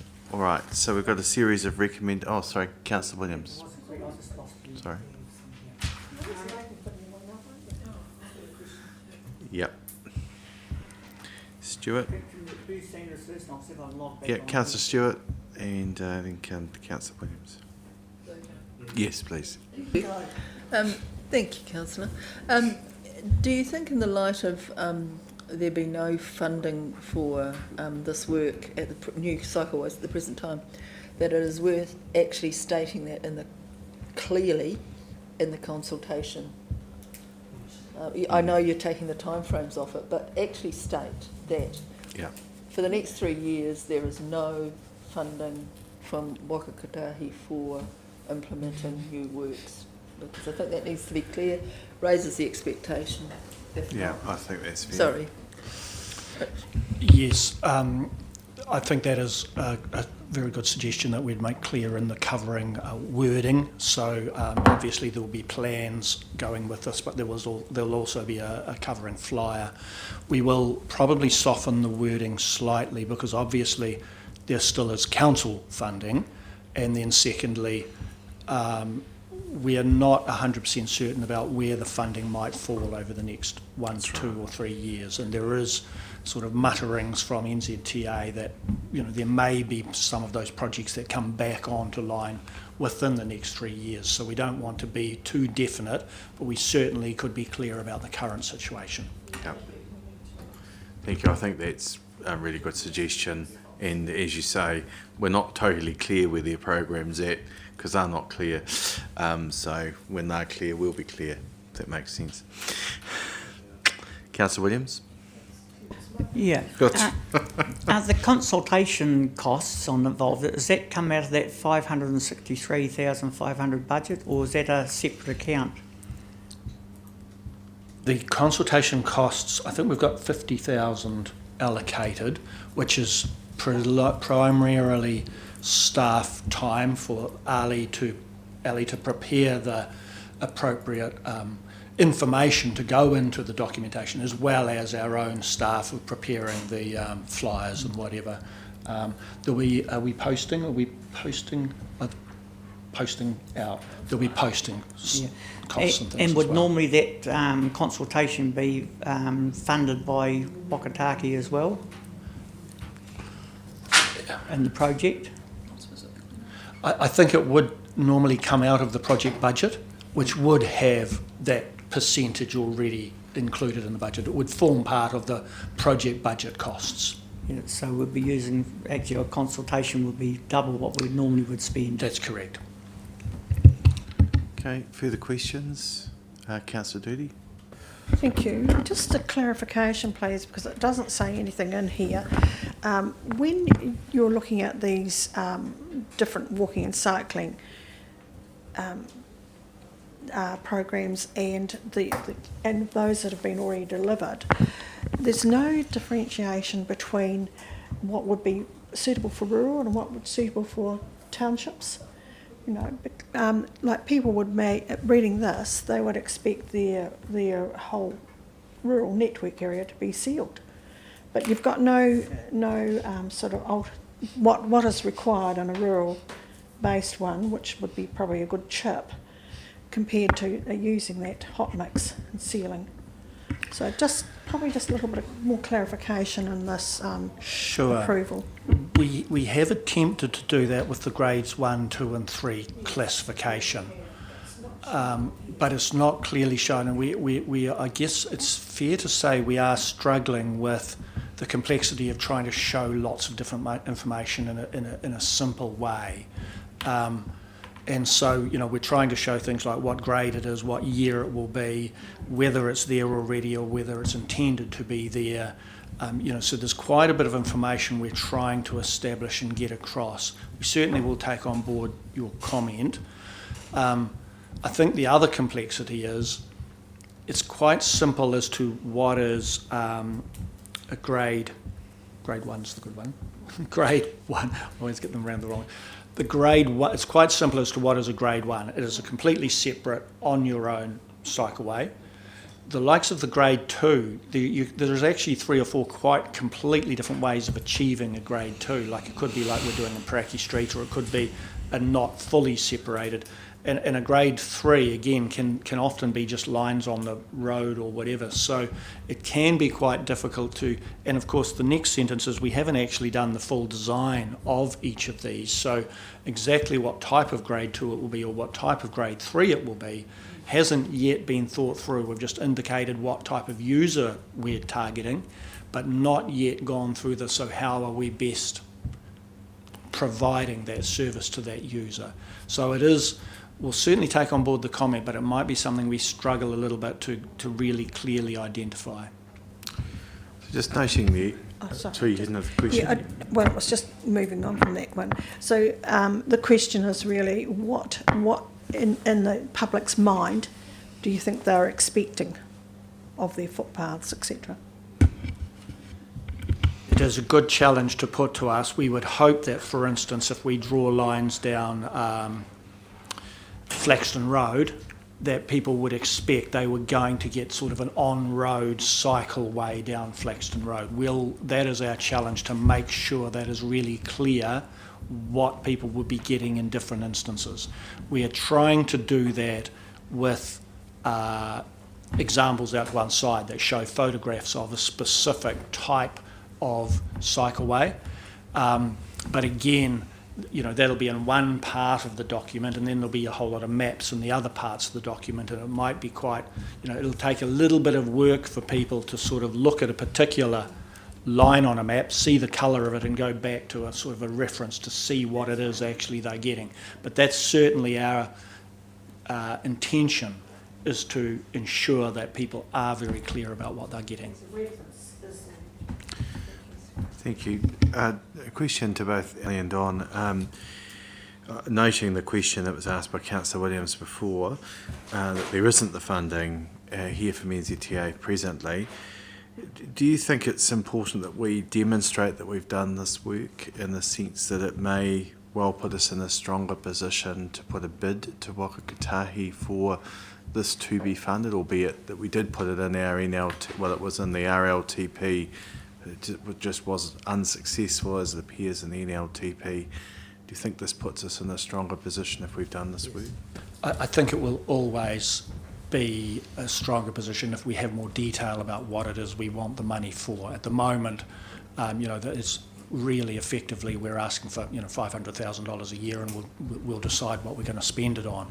Whereas after this process, we'll have our priority one is this length from here to here, and we'll be able to tell a much better story about the benefits of that specific work that we're allocating. Jim? Yeah, just following on from that, it's also important to prioritise the commuter sort of alternative to the car sort of route first. The recreation thing is not something Waka Kotahi is keen to invest in, but anything that takes more cars off the road and links commuters is. So when we do the prioritisation, that would be useful if that came through. Yeah, I just had an email question from Councillor Barnett. Following on from me forwarding that, she must have got a copy of that. Which maps are being consulted on? She's not clear, despite asking that of last month. And I think you did clarify that in the answers before, but could you just, she did make that point at the last meeting before this was laid on the table. And the difficulty again is we've actually got about 3 different stories to tell. So the first story is, what is the overall network we want for our district? And so that will be a series of maps that show the full and extensive network plan that we intend to deliver over time. The second series of maps is, okay, now that's what you want, what have you already got already? So then there's a series of maps which show what we've got and the gaps in terms of getting to where we want to be. And then there's another series of maps which say, and this is the prioritised order of filling those gaps. So there won't be one map that goes out or one series of maps. There is a story to tell to bring people along the way. We'll not just be going out with, we want to build this from here to here next year, but that will be part of the story. How we do all of that is a really good challenge to put to us, and we're still working our way with our graphic designers about trying to prepare this information in such a way that we can tell quite a complex story, but in a relatively simple way that won't lose people part way through. Okay. Any further questions? You got a question? Thank you. I've got a question around the fact that, so we're going to go out to consultation on something we have no money for, except for what's in our own budgets, that we don't know what it looks like, and we don't actually have a design for you to go out to the public. Is that my understanding? We are not going to have detailed designs of each stretch. We are going out to ask them, in particular, you've raised a good point, which we as staff asked ourselves when we've heard the funding was pulled, is should we pull this consultation altogether? Are we going to generate expectations that we can't meet? I think the main benefit of continuing to go is we as staff have struggled over the last 5 years or more, whenever we are doing upgrade works, of trying to think about, well, what are the cycle implications of this works. We've just had those conversations with Flaxton Road upgrade. We've had the conversations with Flaxton Fernside roundabout. Soon we'll be having them when we talk about Fernside Townsend intersection, Fernside Lehman's intersection. Unless we as a community decide where we want our cycle links to go, until that time, every time we upgrade a section of road, we'll be questioning to ourselves as what are the cycling impacts of this. So I think regardless, so the first thing is I think we do need to adopt a cycle network plan which shows which roads we're intending to concentrate our cyclists on, or allow for our cyclists on, or whatever the right terminology is. Beyond that, it is a valid question to say, okay, if we've got no money, what's the next part of the story? We're still hopeful that by getting a prioritised list, we are in a good position to either fund it ourselves, or when Waka Kotahi money does become available, to respond to that. But it is a tricky message to go to the public with. We 100% agree with you on that, is that people are going to say exactly the same as you. Why are you coming to us if you've got no money? Okay. All right. So no further questions. I think we'll come to... Yep. Yep. Sure. No. So if we voted to retain the 563.5 that we've put into the budget for the next 3 years, so am I correct in assuming then that any works that we did on our own without subsidization from Waka Kotahi would then never be available, would never be able to be supplemented by Waka Kotahi if in fact they do make an about face on funding any of these? So we would essentially be spending 70 yeah. Yes, the work that had been completed, we couldn't go to them retrospectively and say, can we please have 50%? Any from the date they freed up that money, then that so that would be for subsequent things. Yes, that were undertaken. Yes, it's really disappointing. That's correct. Yeah. Thank you. Okay, so there's a recommendation. Is someone prepared to move? Moved to Councillor Ward, seconded by Councillor Redmond. Do you wish to speak, Councillor Ward? Yes, I do. I think this is important to have this in there so that we've actually can use that to show that we're sincere about improving our walking and cycling network in the region, and also when we're doing developments that are included, and we can push, because we've got the plan, we can push forward and hope that we get monies from the government to assist us to do it. So if we don't have it, you're not going to get it. So I think we have to keep moving forward. Councillor Redmond. Thank you, Mr Mayor. As a noted proponent of cycling, I'd like to congratulate you on the plan. And I'm tongue-in-cheek when I say I'm a noted cycling proponent. But I would like to congratulate you on your consultation. This is the 4th or 5th time you've engaged with me on this, so I feel I know it rather well. And I can speak from experience with the Woodend Sefton Community Board. We did make a point, and that point's been adopted in the program. So from my point of view, I don't think you were simply ticking a box, and I agree. I thought you were both listening to what feedback you were receiving, and it's been a very time-consuming process, I would have thought, to go around all the community boards, talk to the council in briefings, come along here again. So I think there's so much work gone in that I'd like to see it continue to fruition. So once again, thank you very much, and in particular, Ali, I think you've grown in confidence at these various presentations, and I've noticed that, so well done. Thank you. Thank you. Councillor Williams and Mealings, and Councillor Redmond does have a bike, it's just still in the box. Sorry, Councillor Redmond. Yes. Whilst I think it's very important to have a strategy of where all our cycle lanes and what have you go around Waimakariri, it is very important. But I don't buy into that situation by having these plans would make it easier for funding, because the way I see it, normally the government and Wakataki is the ones that actually want us to put in these cycleways and are pushing that. So they have withdrawn their funding from the council. We're going to be up for double the cost of our consultation from the ratepayers without getting any leverage back from the government in it. They've been the ones that have been, funding it, or 50% funding it with us before, and they've pulled the pin on it, which is, I'm not in favour. And some of these cycleways would go everywhere.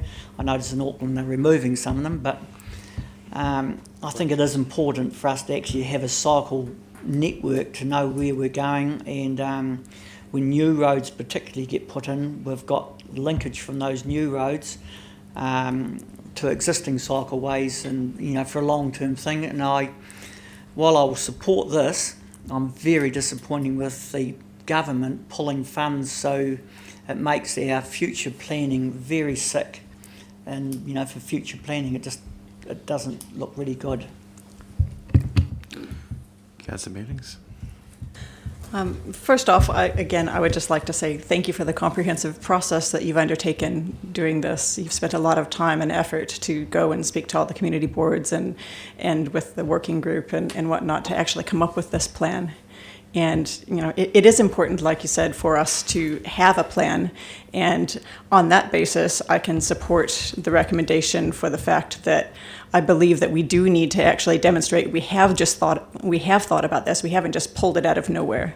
But I find it really disheartening and very extremely disappointing that Waka Kotahi, for all of their spit and bluster for saying that they want to get us out of vehicles and into alternative active modes of transport, that they have withdrawn the 51% subsidy that funds these things. They have indicated to us that they're focusing on, that they want to focus on alternative modes of transport, which we've done, and they've still pulled the rug out from under us. And I find it particularly upsetting for the fact that in the rural areas that do not have public transport at all, none, even the one bus that went to Oxford has been discontinued, just basically to get children safely down a 100K very busy road to a school, we have nothing to go with that.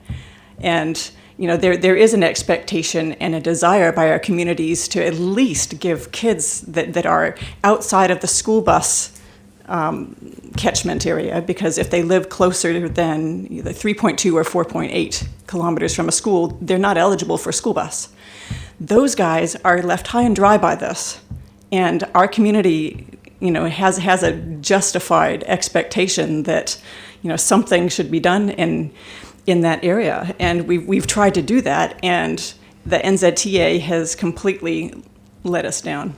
And so whilst I will vote for this, I am very, very disappointed. It's absolutely disgusting that they have just completely hung us out to dry.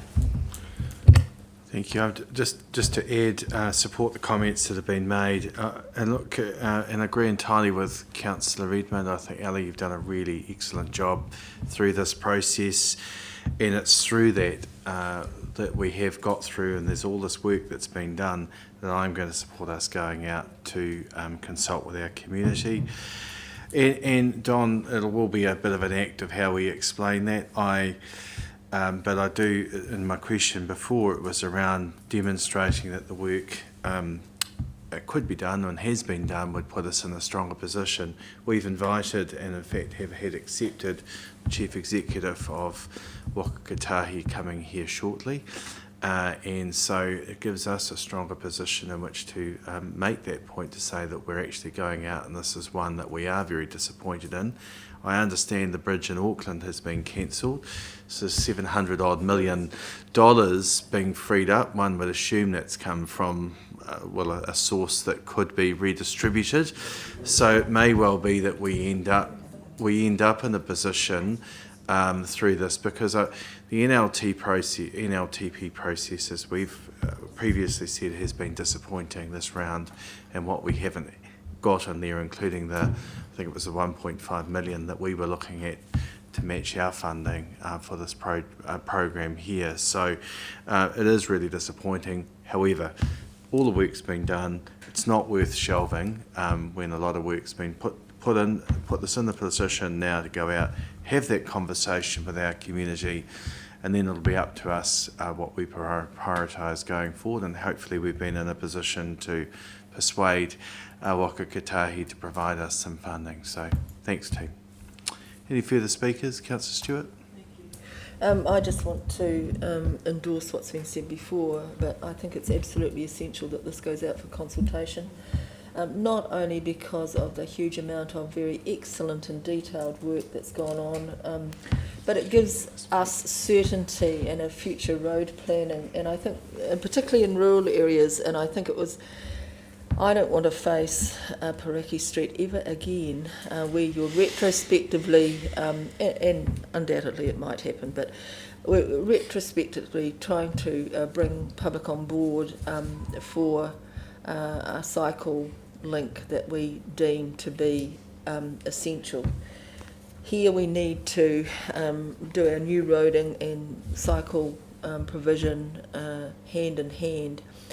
And from this consultation, I would say that we would be able to see clearly, and I would like to think that the rural community really gets up and barks like several dogs on this, because that it will enable us to put the case to Waka Kotahi if and when we get the opportunity, that really we have a part of our community that has no public transport and no safe way, as Councillor Millings has said, of getting kids to school, and we do need their support, the community support, in changing some minds about going forward with projects like rural cycle networks. So I think it's essential that this goes out and we hear from our community about what they want, and just encourage everybody around the table to support this. Thank you. Councillor Atkinson. Thank you, Mr Mayor. It's come to no surprise that I won't be supporting this. I just think this needs to go on the shelf. There's no funding for something we don't know about. We don't have a design. We don't have all of these things that we need to make decisions for not to be able to do anything. I mean, the way we spend money, 500,000 over the next 3 years in our budget will go from this corner here to the main street, and you'll build a cycleway that'll be the size of it. And it's all over. Sorry, nothing else to come, with no future funding. We've got a plan that's in here. No, it hasn't been to the community. But if we're going to bid, we need to be doing that long before we spend $50,000 to go out on something we don't know about. And it's ridiculous. ABC roads, a dumb idea. Nothing wrong with designed roads within our roads, but we don't have with the public an ABC or a 1, 2, 3 or a whatever you call it to the public. I mean, Don's just stated that it's going to be terribly confusing and hard to get consultation to our public. We don't understand. I don't understand this thing. I mean, they're not going to. Where's it going to be? Where's it going to come? What's the timing going to be? And we're going to go out to consultation on this. Very rarely do you ever see me vote against something that's going to consultation. The timing's wrong. Yes, we've done a lot of work, and it'll still be there when and if the funding comes up. The one thing that I'm extremely disappointed in, and I've sat around this table and sung it for I don't know how long, and at the GCP table, we're not talking about walking and cycling, we're talking about alternate transport means. But all we talk about is walking and cycling tracks. That's not what we've got. It's not what we want. We want alternatives to driving your car. We're going to have what I'm envisaging, and I don't know this for sure because I don't know what the ABC is going to be. But if the A is the best, then we got 400 millimetres between a road at 60 k's down here, outside Hellers, and down through that comes up to the start of Kaipoi. 400 millimetres of grass on a separately built cycle and walkway. It's safe, isn't it? Yet we were told that couldn't be done. We couldn't go off-road. Yet have a look at the cycleway that comes from Christchurch, past Fanfare, all the way to get to our dangerous piece. We're just creating it again. I won't support it. Okay. Further speakers? Right of reply, Councillor Ward, if you wish to exercise it. I'm going to support this because I think that we need to keep moving on this, and so I'm going to support it. Okay. I'm going to put the recommendation as per the order paper. All those in favour, please say aye. Aye. Contrary? No. Recorded, please. Declare that carried, and Councillor Atkinson is recording his vote opposed. Thank you. All right. Thanks, Sally and Don. Good work.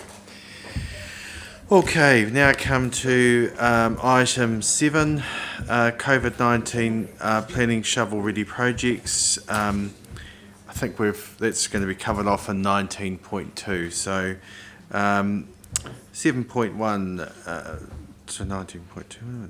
Yes, it is. Sorry, pardon me. 19.2, which is in the PX. I was thinking, where is that in the agenda? 7.1, we'll come to that, Simon, now. So it does say in the order paper that May 21 flood recovery termination report. In the report it says completion, so just note that.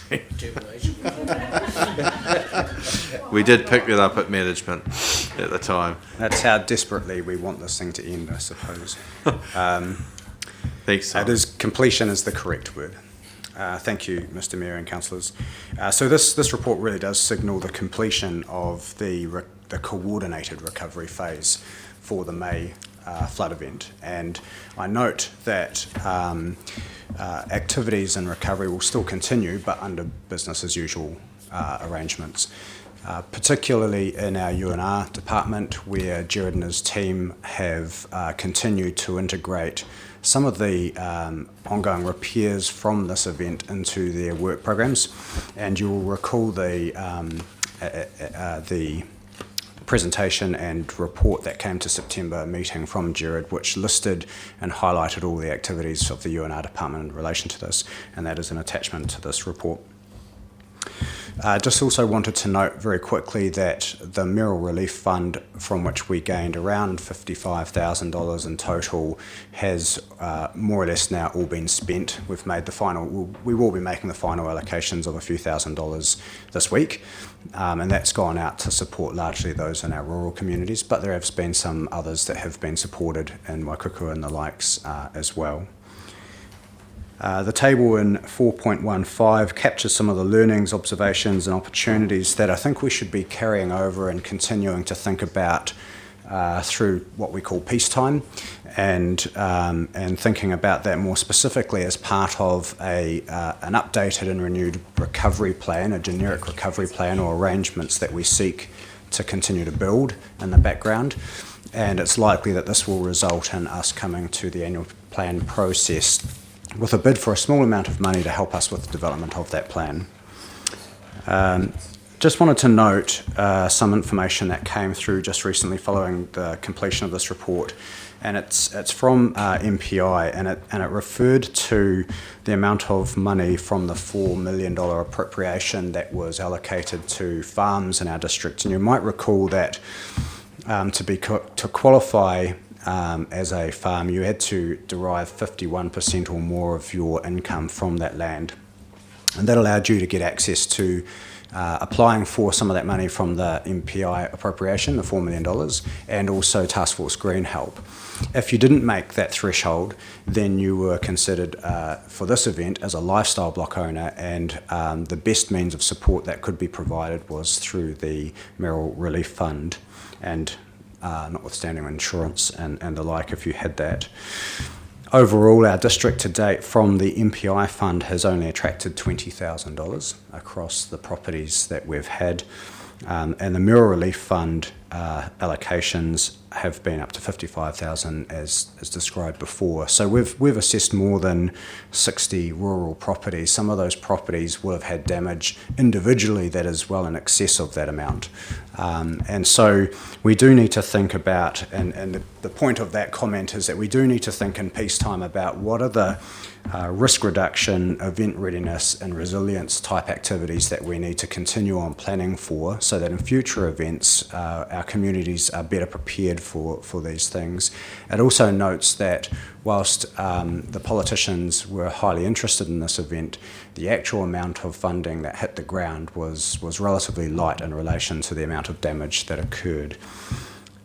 We also need to note that with the frequency of these events increasing, the chances of simultaneous events and overlapping events is probably more likely, and this is a good example of that, where we had a Canterbury event followed very closely by a Westport event, followed very closely by a resurgence of COVID. And so when we talk now to national agencies about the Canterbury flood event, their mind is elsewhere on other things. So we do need to think about risk reduction, resilience building and event readiness going forward, and that's why I encourage you to support, when we come back to you through the annual plan process, the continued preparations that we make through this recovery plan. But look, more than happy to take questions from councillors on the report or any activities that were undertaken through the course of the recovery.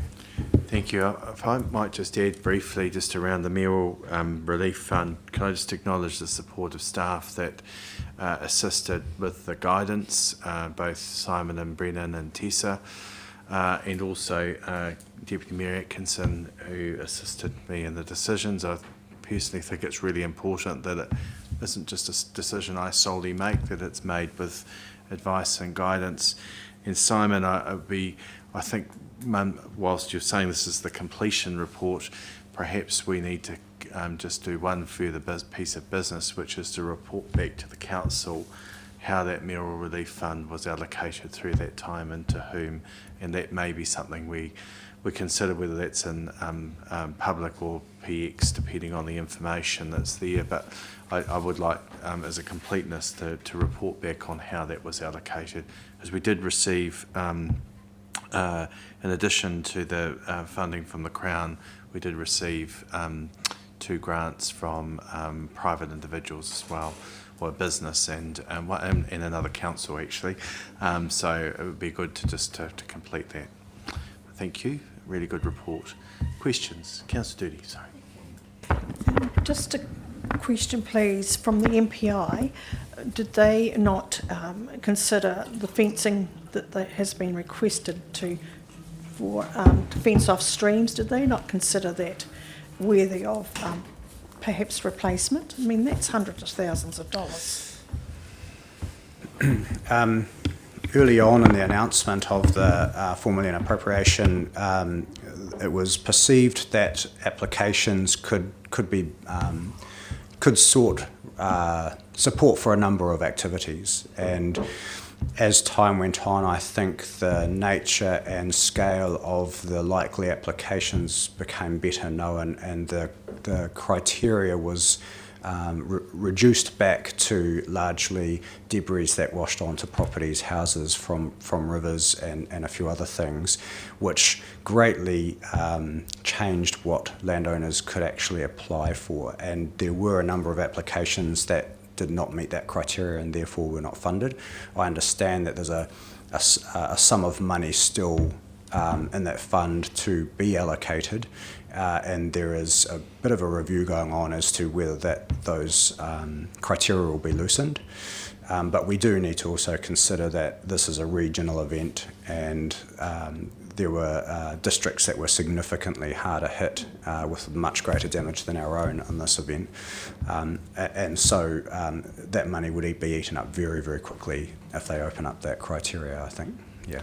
And just for your, we did argue that and put a letter to the Prime Minister and others, and in fact she came and met with us and we put those points. The Rural Support Trust also backed that with Winton Delhi, and they really do need to review the whole terms of lifestyle and rural property, because it's not fair how that's been determined. And you're absolutely right, Councillor Doody, that the fencing is one of the largest costs. In fact, farmers up in Lees Valley, one farmer in particular was telling me that he's got $500,000 of fencing costs, and it's just not maybe insurable, but the costs of having the premium are another matter. So, and for exactly the point we raised around riparian and other plantings, which had already happened, was to, so anyway, other events came along like COVID and other things, so some of that focus went away, and Blenheim's floods as well, and the coasts particularly. So the focus went off our area at that time, unfortunately, because it was, as Simon observes, we had, multiple politicians through that were making all the right noises, but all of a sudden the focus went elsewhere. Anyway, we did try. So, yeah. Look, I was fortunate on Thursday or Friday to attend the Task Force Green thank you barbecue that they had after the event. And just on what you were saying, certainly around DOC, Conservation for, I can't remember their full name, and the groups that were already there, Task Force Green, within that operated under the umbrellas of these groups, was certainly talking about the fact that they would like the fund that you were talking about before to be opened up a little so that they could continue on. They have a number of people that have worked for Task Force Green through this, and in fact while I was there was 3 of those young people who actually said that they had job offers in front of them because of what they'd done during the floods. But they were trying to what they were going to try and do was see if they could get that fund opened up so they could go out, and they may not pay for the fences but may be able to offer the labour to be able to put the fences back in. So that's not dead as yet, because that is still going through, but it's driven from a different area rather than the area of councils and things. It's actually driven by the people who have run the Task Force Green operation. Okay, thank you. Any further questions? So we've got a series of recommendations. Some are prepared to move. Moved to Councillor Atkinson, seconded by Councillor Williams. Do you wish to speak? Just to say, look, it's whenever you're dealing with any disaster and you've got some funds that need to be distributed and things, it's always a difficult task. There's never enough for anyone to go around, and I mean, we're no different to the government. They may have had something that was pretty. There was a fund that they had there that was finite. We had a piece of that was also finite and extremely difficult to decide where that should go. I think everybody that's in the way of that water was pretty much in need, but unfortunately couldn't get there. But I do want to acknowledge the 4 hectare block owners, and that there needs to be far more recognition of those areas in the future for these sorts of events, far more common than they ever were. Not people. Councillor Williams. Further speakers? Simon, great report, great work, and we had a really good debrief with colleagues about a week ago, so there's been plenty of opportunities, but there's been a lot of effort going to this, so thank you for the work that's been done, and you can transition back to your BAU now. You're officially almost completed. All right, I'll put unless you wish, right, put that. All those in favour, please say aye. Contrary, declare that carried. Thank you. We now Can we come to we're going to come to the supplementary agenda item now, which is Joanne and Don. Is Joanne joining us today? So I think this has been integrated into your... It's in there, isn't it? Yeah, it is. I'm just trying to remember. Anyway, I have read the report. I just can't find it in here. Anyway, John, if you could take us through the report and any points you wish to make. Thank you. Thank you, Mr Mayor. I won't spend very long on this. I think it's fairly self-explanatory. After the floods, Whistler was washed out quite badly on both sides. It took quite some time to get it open again because we couldn't get access. Just a pause. For members trying to find it, it's in. If you go back out of your main report, back into all committees, go along, it's under supplementary agenda item Whistler Bridge. Sorry, Don, I just... Thank you. The bridge was reinstated probably about a month after the event when we could get the heavy machinery in there. However, it hasn't had its permanent protection installed as yet. A main cause for that was the uncertainty of the funding and just making sure how we were going with all of that. We just determined exactly how we were going to do it about 2 days before last flood, which occurred about 2 weeks ago or a week and a half ago, and washed out the bridge, a small washout of the bridge again. That led to a more focused meeting on site where we really did reconsider, I suppose, the more traditional methods that have been used in the past, and in particular one of the SICON long-term representatives, Mike Powers, was standing there saying, this will be about the 5th time I've put gabions in at this bridge. And when you look there, there's nothing to see. There's no gabions, there's no nothing. So that did cause us to stop and think about other alternatives. The bridge, the shipping container option has been sort of bounced as an idea, but not really gained traction for some time. But we did, in light of what's happening up there, we did give it some more careful consideration. And so in doing that, we got the contractor to price it up. We spoke to ECAN about it, and we also spoke to Waimakariri and, of course, Joanne and Jared as well. And the end result has been we do have funding and technical agreement from Waimakariri, and we do have agreement in principle from ECAN, although there is a retrospective consent expected afterwards. We believe it's going to be a pretty robust system. We will have open-topped containers, we'll fill them with gravel, and we also believe we will wire rope them together so they act together. We also believe we can mitigate any visual effects. We'll have gabions on top, and we'll bank the gravel up against the front face, as well as bedding the things in at least to half their depth below riverbed level. So all in all, we think we've got a good robust solution, B, a cheaper solution, and C, we can mitigate any visual effects. I also included reference of this to the latest update to the residents, the Lees Valley residents, and I haven't had any negative comment back about that. We're aware this could be seen in a negative light. It could seem a little bit half-baked, but we're pretty determined to make sure that that doesn't give that appearance. This is a high natural values area. And so, of course, we don't want to put anything in there that is going to, be a negative impression. But the most important thing to us is to get that bridge in such a state that it's not going to wash out as regularly as it has done, costing us a lot of money each time that happens and disrupting the access way up there. So, without any further ado, I'm happy to take questions. Okay, Councillor Atkinson, sorry. Get the order. Ed, Williams, Doody and Blakey. Thank you. Yep. Don, just around the containers themselves, I mean, they're all rust.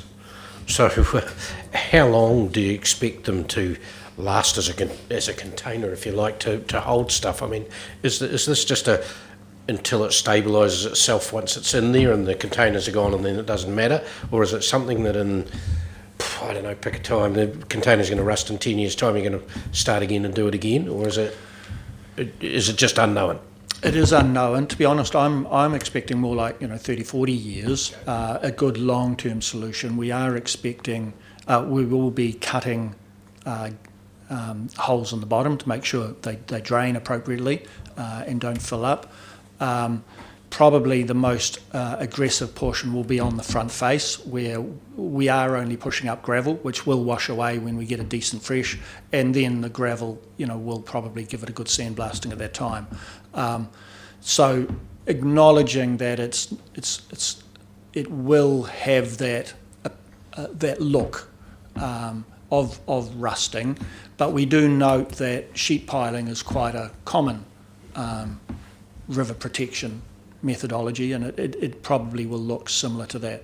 In fact, the NZTA, the Waka guys, we spoke to both the funding side and the technical side, and they're very interested in being kept informed about this. It may prove to be something that they think about rolling out, and like I said to them, they've got a lot of rivers like this in the Canterbury area. It may be something that if it can be put in more cheaply and stay longer and more resilient, they're interested in. So you're saying that you're expecting sort of 20 to 30 years as opposed to, my estimate of 10. I'm not worried about the visual look at of that, because it is no different to the... So you think it might last that long? Yes, we do. Thank you. Councillor Williams. Councillor Exon stole my question then. Oh, well, anyway, that's good. We keep moving. Councillor Doody. Well, we were actually all on this. On the same page, right. But I've got a bit of extra, please.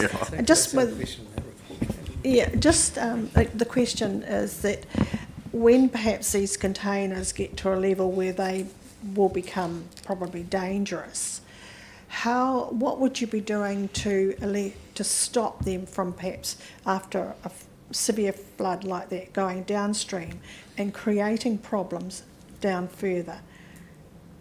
So what is the long-term plan of where do you move to? We're thinking the most likely disruption to them will be potential undermining, and they'll settle or slump if a big flood causes it. We've spoken to the UCAN River engineer Ian Heslop, who's wanting to ensure that we get some depth below the river level in order to be closer down towards the scour depth. Now, he's putting the scour depth of that river at around about 2 metres. We're not going to bury them 2 metres, because then we're not going to have too much above the bed level. It defeats the purpose a wee bit. But we will be looking to bed them sort of 1 to 1.5 metres, which will leave 1 to 1.5 above the ground, given these things are 2.4 to 2.7 high. We're not expecting, because of the weight in them, because we've filled them with gravel, we're not expecting they will actually move of their own volition, and also because we're wiring them together, we think they'll stay as a lot. But it could well be that they get a little bit out of alignment or up and down, and the good thing about these is we can pick them up and re-level the base and put them back in place, or replace them in the future if that is needed. Thank you. Councillor Mealings. Just in addition to the questions that we've just had around their possible longevity and maintenance and whatnot, I note that you say that this is a high amenity area, and the aesthetics might not be terribly pleasing. Are we looking to perhaps paint them? I know that sounds like a crazy thing, but or are they just going to be something, a big red container that says Hamburg Süd on the side, just thrown into the, because I have a couple containers at my place, and having them actually painted makes a difference as far as the aesthetics go, and also might afford some protection to rust and whatnot, depending on what is used on them. we did consider and talk about that right from the start as engineers on the ground, wondered if painting was a good method or a good approach. We've ended up not recommending or not proceeding with that, and I think there's a couple of reasons. One is we are trying to work within a pretty tight budget at the moment. And secondly, I think it'll be a little bit of a monitor and see. And if these things, if the gravel we push up against these is washing out every 6 months, and these are exposed, and people are aware and concerned about it, then that is something that could come in, at that stage. But at this stage, it's not part of our intended maintenance program. Yep. Further question? Did you have a further question? Yep. I'm just given, I know you engineers love to engineer things. This sounds exciting. Given the depth that we were just talking about, did you investigate actually digging one into the ground, welding one to the top, and putting another one up? Taking the floors out of them. Did you go that far as to the heights, and you just came up that this is adequate, or if there was a bit more budget, is what I'm asking, would it be better to have one on top of the other? We are concerned about their visual impact, I think, and would be the answer to that. We're purposely wanting them sort of almost set low. And when we were standing there with, our experienced river engineer, I had sort of a height and was talking about, that rock over there at just underneath the feet of the bridge. He was saying, no, we would be lower than that. So we're certainly looking to only, let's just say, as I say, about 1 metre above bed, and then building, so that will become the foundation for our gabions and whatever on top. And that way, for the majority of the vents that come down, they will be down below that event. So we will actually have that good solid foundation for the majority of events. And what it is in here, but I failed to mention in my introduction, is we are also looking at putting in a planned overflow point further upstream, which will take flow away. So these large 50 or 100 year events will go a different way before they actually impact too much on the bridge. Okay. You're prepared to move, Councillor Doody, seconded by second. Councillor Doody, do you speak? Thank you very much for this. This was very interesting, and just bringing your last sort of part out about that you're going to do an overflow further upstream makes me feel a lot more comfortable about this. But that's quite ingenious doing that. Thank you. Thank you. Do you speak? Yeah, look, I think this is well worth doing, and I mean, given the expected time, and I mean, you'll never know that until such time as they're there. But given the expected time, it's a pretty cost-effective way of some flood management. So we'll sit here and all hope like hell that it does the job it's supposed to do, and well done for going outside the square and trying to get things done, not only on budget but a bit differently to try something else. Agree with those comments. And look, Valley people are real people. They, as you know, because you've been dealing with them, they'd rather have resilience there, and coming up with a functional and pragmatic idea that this is. I think they'd rather that than the washouts going all the time. So I think this is an excellent solution, and I'm not concerned if we get any negative feedback at the end of the day. We're trialling this, so good work, really good work. Councillor Meetings? I would also echo that sentiment. I think it's a very clever solution that you've come up with, and it'll be interesting to see how it works out. Hopefully it works, because I mean, at this point, we've got to throw whatever we can at it, and what we have been doing has been washing out time and time again, so well done. I would just note on 6.2, sustainability and climate change impacts of your report says that this does not have sustainability or climate change impacts. And I'm afraid, darling Dawn, that it's all about the sustainability and climate change impacts as to this. So just next time when you write a report, if you could just kind of... that would be good, thanks. In defence of Dawn, I know this was really quickly put together, so thank you, Dawn. And I know that some of the tabs might have been missed, but perhaps point noted. Yeah. Thank you. All right. Okay. Right of reply, Councillor Doody, unless there's further speakers. Thank you, darling Don. It's well done. Yeah. Mr. Young or Don will do. Thank you. Thank you, team. All right, that's the right of reply gone. I'll put that. All those in favour, please say aye. Contrary, declare it carried. Right, moving along. Thank you. All right, we've done 8.1. So let's do 8.2 now. Grant, is Grant's playing with the door in there, I think. Holding it shut, I think. I do have to go back to my own agenda first. Here we are. See you, Don.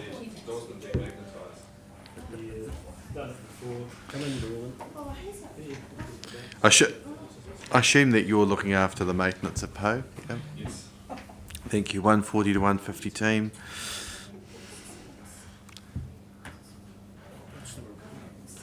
This is the maintenance of Poe at the entrance of Pegasus Town.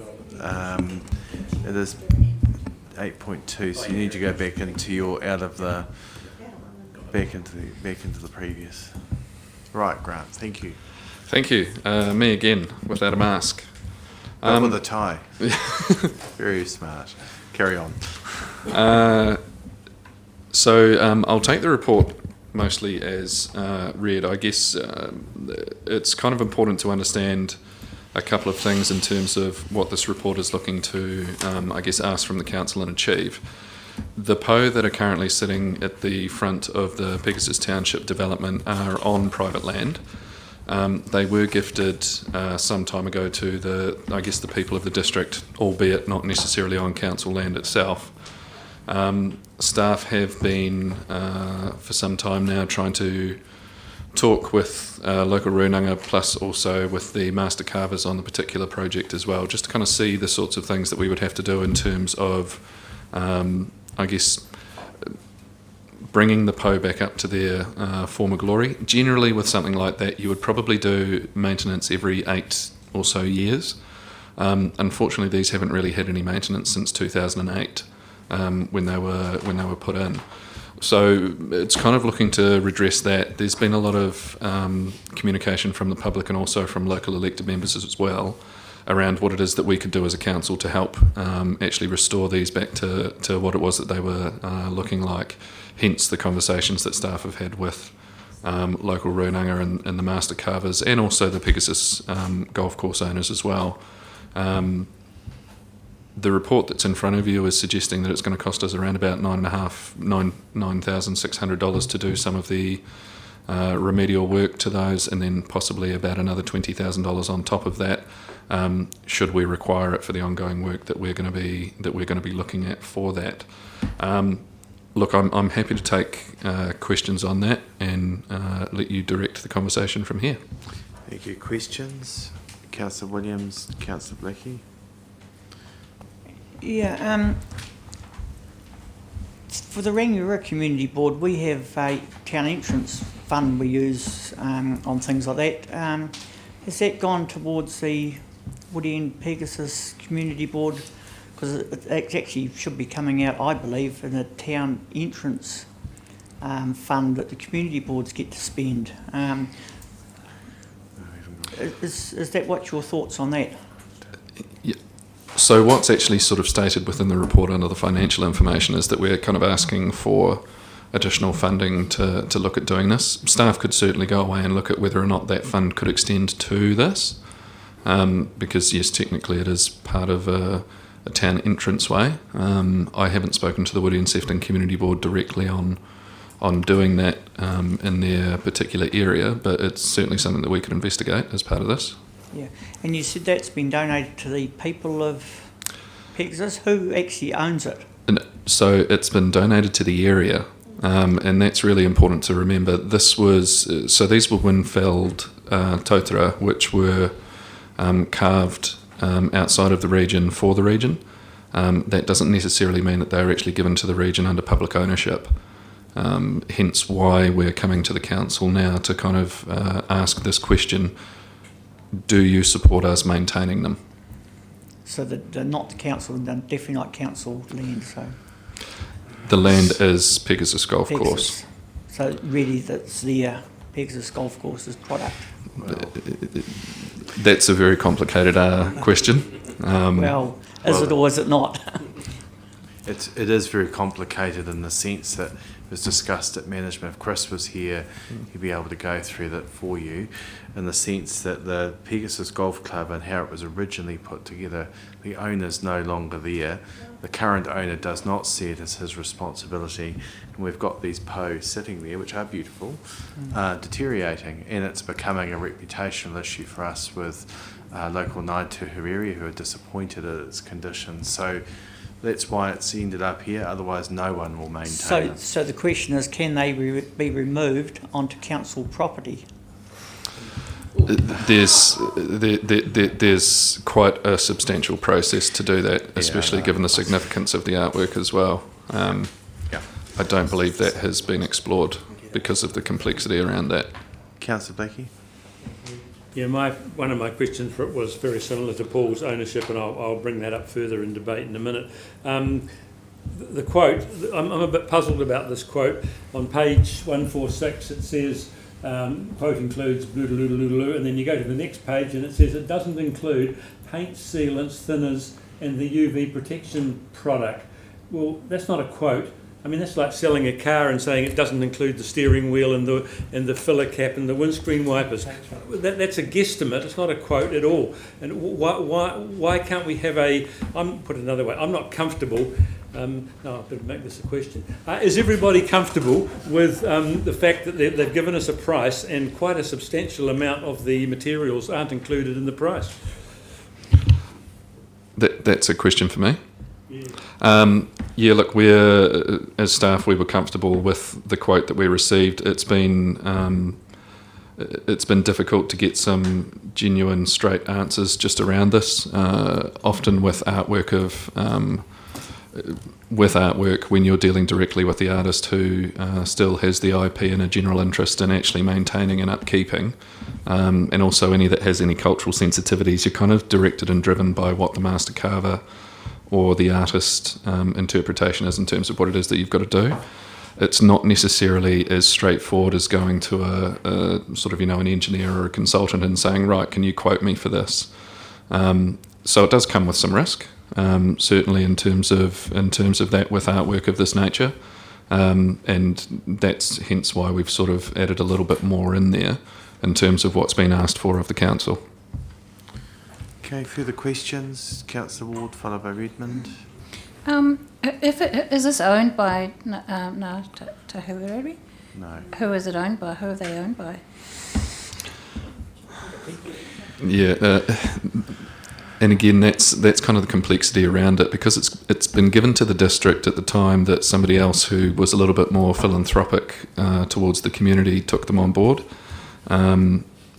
At that point in time, it was kind of the wow factor of coming into the township of Pegasus. It kind of suited that particular sort of wow factor that they were looking for. A lot of the time with art that's put in, especially cultural art that's put in, there's often, I guess, a role for council to play there in terms of when you get to this sort of situation. If others aren't willing to look after it, it really does come down to that reputational question around what is the right thing to do, and hence why we're here today, because we can't just go and maintain it. We actually need approval to do so. Well, why isn't there a partnership with the people that put it there and us to maintain it? Why are they charging us a full quote to maintain it? Why aren't they doing that voluntarily for us to help us? We might need to pay for the ingredients, but why can't they culturally do the job as part of their culture? In terms of, I guess, the fact that this was a gift from the people of the land to the area, the master carver themselves isn't necessarily, I guess, the rūnanga or representative of the rūnanga. They're still an independent artist at the end of it, and this is their livelihood, I guess, as it would be for any other contractor that we might approach. That would be a truly philanthropic approach that they would have to take. And again, not knowing what the agreement was back in 2008 when this was put in, generally you would work that out at the time between the council, between the local runanga, and if it wasn't going on council land, you would want to make sure that it was very clear as to who was going to maintain it at that particular point in time. The fact is, a lot of the time when there's assets that are put into the community or into the district which have, I guess, a wider community purpose, we will, as council, be looked upon to help out and take ownership of these issues when they arise, which we don't always have control over them happening, but unfortunately we do have to, I guess, address the conversation around whether or not it's our responsibility. Simon, did you want to add something?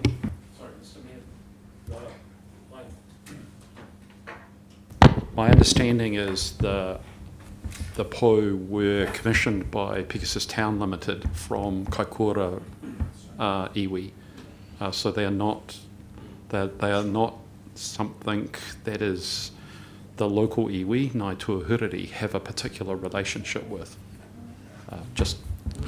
But they do very strongly. Those of us a member of Mahi Tahi know that they ask regularly Ngāi Tuahuriri if they're going to be maintained and looked after. So from that perspective, whilst they do very strongly state that they want them looked after and maintained. It's a really complicated team, and from your questions, they're all questions that are absolutely right, but someone has to ultimately take responsibility and look after them, otherwise they're just going to sit there and deteriorate. That's the debate here today. So I've got questions from Councillor Redmond, Atkinson and Williams. If we're just going around the same circle, then we could just debate it. I realise there's a lot of reports here today, so if you've got genuine questions, go for it. But I'm just suggesting we might just get to debate shortly. Thank you, Mr. Mayor. I take the hint and I'll be brief. When I first read this, I thought it was 9,600 and you wanted budget of 20. Am I correct in thinking when I read it again, you're wanting a budget of 39,600? Wow. And secondly, were the Templeton Group approached for a contribution? I haven't had any conversations with the Templeton Group, so I would have to find that out. Reading the recommendations here, it actually says that it's noting the quoted cost for the restoration was 9,600, but it's only the council's been asked to approve additional budget allocation of 20,000 for this project. So it's an additional 20,000 that's been asked for. Inclusive of the 9,600. Plus. That's how I've read it. Okay. Councillor Atkinson? I'm not sure whether I can ask this question now or put it into debate, but I'll ask it. If you don't want to answer it now, I'll debate it. But I just wonder whether, because ownership has come up here, Grant, whether looking at the Waimakariri Arts Trust or the Heritage Fund, whether these, because they're in public ownership, whether they are two places in which the maintenance of these could fit. I mean, ultimately funding would come from the same place, if you like, but it would actually give them a home to sit under, to give maintenance to, rather than just coming here and having all of these questions all of the time. And it may not be that you answer that now, it might be that, you know, that's after this goes either through or not, that you look at either one of those places or some of those places for that to go. Yeah, I could probably just make a quick comment on that, Councillor Atkinson, and if you'll look under F there, one of the things that we'd really like to do is actually work on a legal agreement to tidy all of this up. And I think that would be the best place to kind of explore some of that as well, because it would make sense that would be one of the options that would be discussed.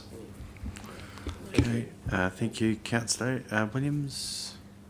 Considering the local renanga has turned around and said it's a good cultural scenario, have they been asked if they want to take ownership of these and maintain them themselves? They have been approached. They would prefer that any asset like this, which is kind of perceived to be public, that it would remain with the public entity, which is the council. Okay, well, look, we've got a recommendation here. Well, can you just, I was going to suggest you add H to H, which is and the Woody and Sefton Community Board. Oh, I'm more than happy with that. Yep, just to, because it should go to the community board. I'm happy to second that. Councillor Atkinson. Well, look, just very quickly, I think you get the gist of where I'm going. These are in public ownership. They are public. They were gifted from Kaikoura, and they were a gift to this community, which they're very cool. I actually went to the unveiling of them. Sandra, you were there.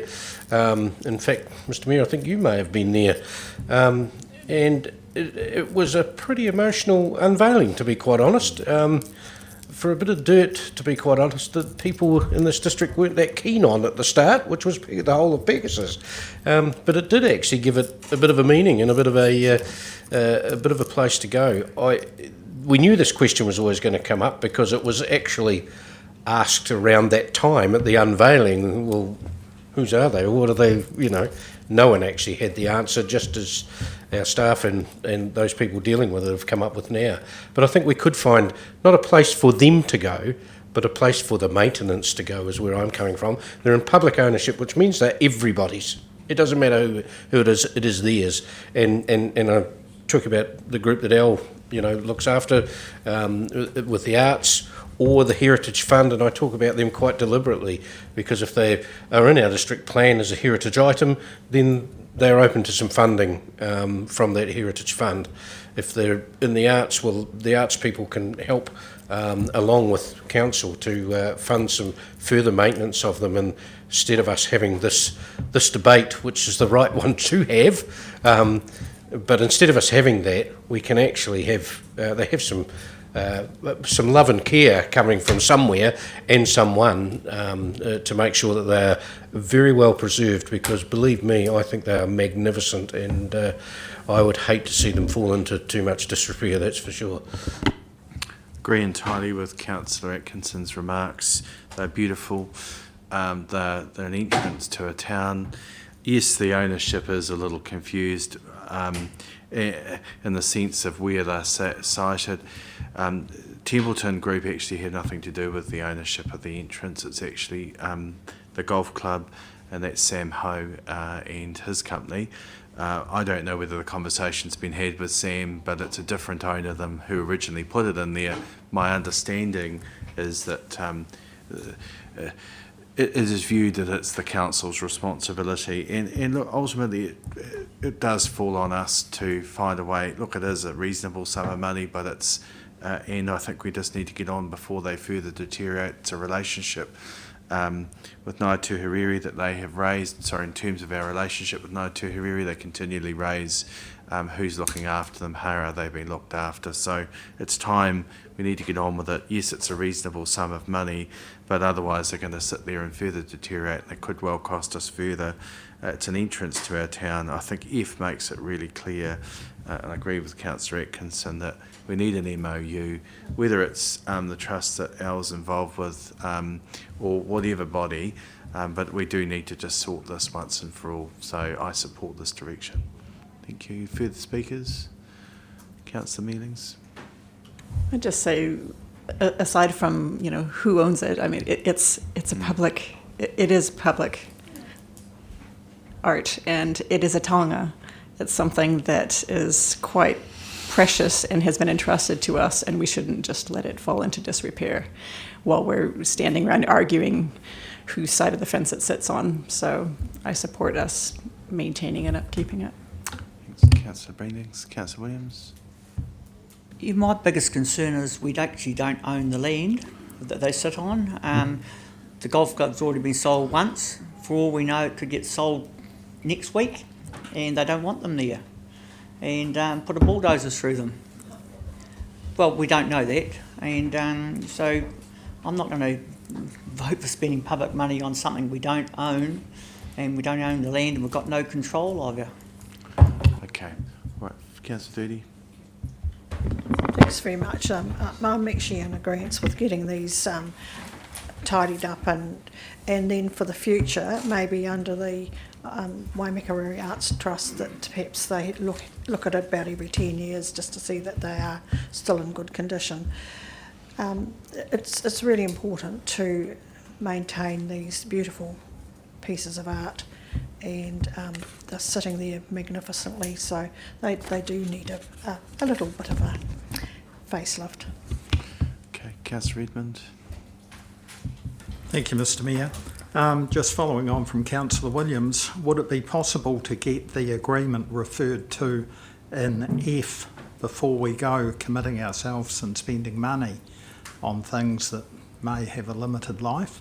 I certainly think these are worth preserving, and they are magnificent and do need to be renovated, but if we could have an agreement first, I'd be more comfortable with spending the money.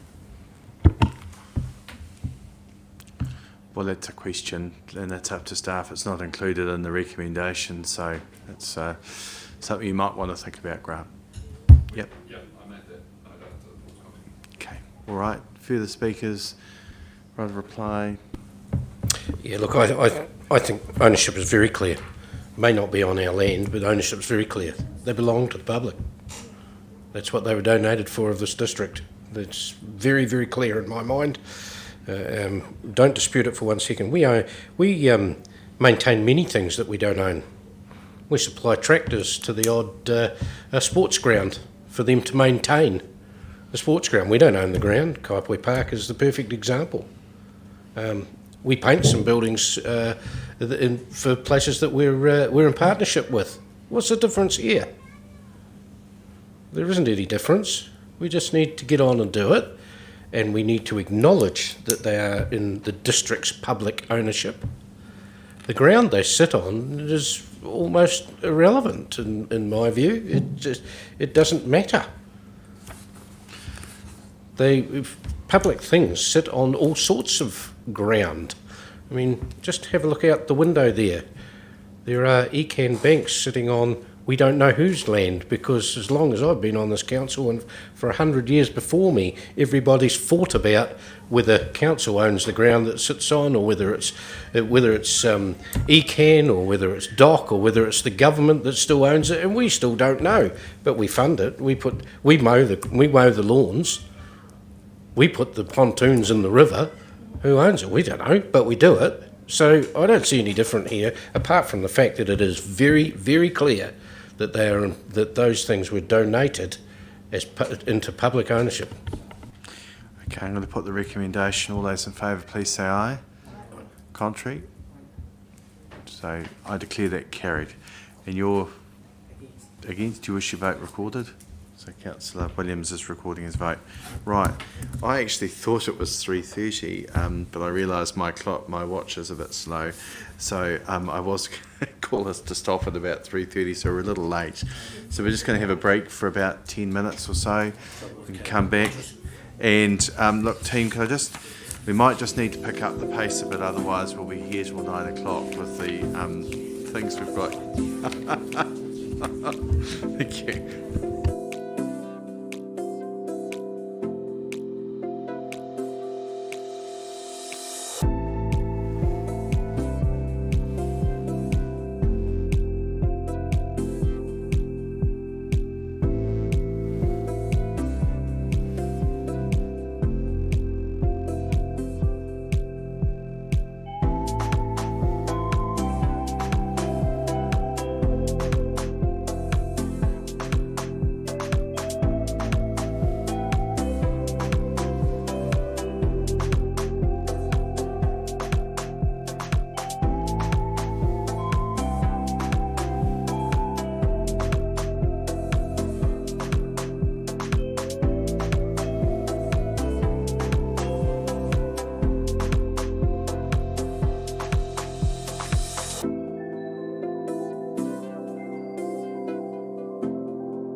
let's get it back into some semblance of order.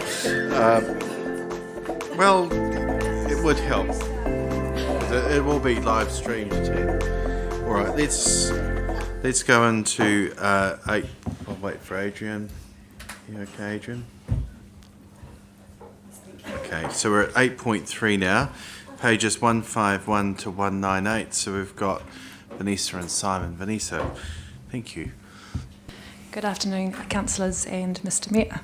So the purpose of this report is to approve the draft district parking strategy for public consultation. So we're looking at a 1-month public consultation period from 18 October through to 14 November. We're hoping to bring the final district parking strategy back to council on 7 December for final adoption. And you'll note that we're running that public consultation period alongside the same timeframe as the proposed district plan consultation, and I've had a word to comms about that, and they don't see that as being any problems with that. They feel the audience is quite different for both consultations, particularly for the district parking one, where it's quite high level. We'll be primarily targeting specific interest groups in the community, although obviously the general public can provide feedback. We also think it's important to have the adopted parking strategy completed by the end of the year. As you probably all know, the minimum parking requirements are being removed from the operative district plan in February next year, so we think it's quite handy to have the adopted parking strategy in place, which outlines council's stance on parking going forward if we get any questions sort of after February in terms of how we're going to respond to certain aspects. So I'm happy to take any questions, but before I do, I just want to highlight the 85% benchmark that we've got in one of the policies as the parking trigger, or when a new control or parking intervention is required. You may recall with different parking strategies that we've put forward, or parking surveys, sorry, I should say, that we've put forward in the past, they outline 80 to 85% as the optimal parking occupancy that is recommended by transport consultants. You'll know there's probably some tension often in the community where they would like to see a much lower level. So at the moment, we're sort of sitting in the 60% range for Rangiora, and we often get feedback there's not enough parking. So I just wanted to highlight that we've kept that 85% benchmark, because there are implications if we reduce that to a lower standard, which has a flow-on effect of requiring more parking supply, or more efficient parking measures like smart parking. As you may all recall, the Rangiora Town Centre parking strategy already had a requirement for 800 parks up to 2048 at the 85% benchmark. So if we were to lower that, then obviously that would increase that need for supply potentially going forward. So I just wanted to highlight that as a reason why we've kept it at the 85% threshold. So happy to take any questions. Thank you. Any questions? Thanks, Vanessa. It's a very good report. Good summary. So, questions? Councillor Williams. Right. Well, didn't look like so. Councillor Williams is going to move, seconded by Councillor Blakey. Yes, you were nodding at the right time. So, Councillor Williams. No, good report, and it's out for consultation. So thank you. Councillor Blakey. Any further speakers? I'll put that. All those in favour, please say aye. Contrary, declare it carried. Right. You've called us at a good time. See you later. Thanks, Vanessa. Now 8.4. So we've got Lindley. Can someone go and get Lindley and Kelly? Feels like it. Is it? Yeah, put your coat on. You'll be right. Joan, do you want to swap places? It's fine, man. I haven't noticed any change. We'll get. I haven't noticed any change. Well, I've got wool on, so it doesn't really matter today. Perhaps we could look at the temperature in here, because we don't want to have too chilled out councillors. Maybe we should shift our air conditioning man from 40 hours in Rangiora to 40 hours in Kaikoura. Okay, we'll just wait for Adrian to pop back. Welcome, Lindley and Kelly. Thank you. So, team, we're on 8.4, which is page.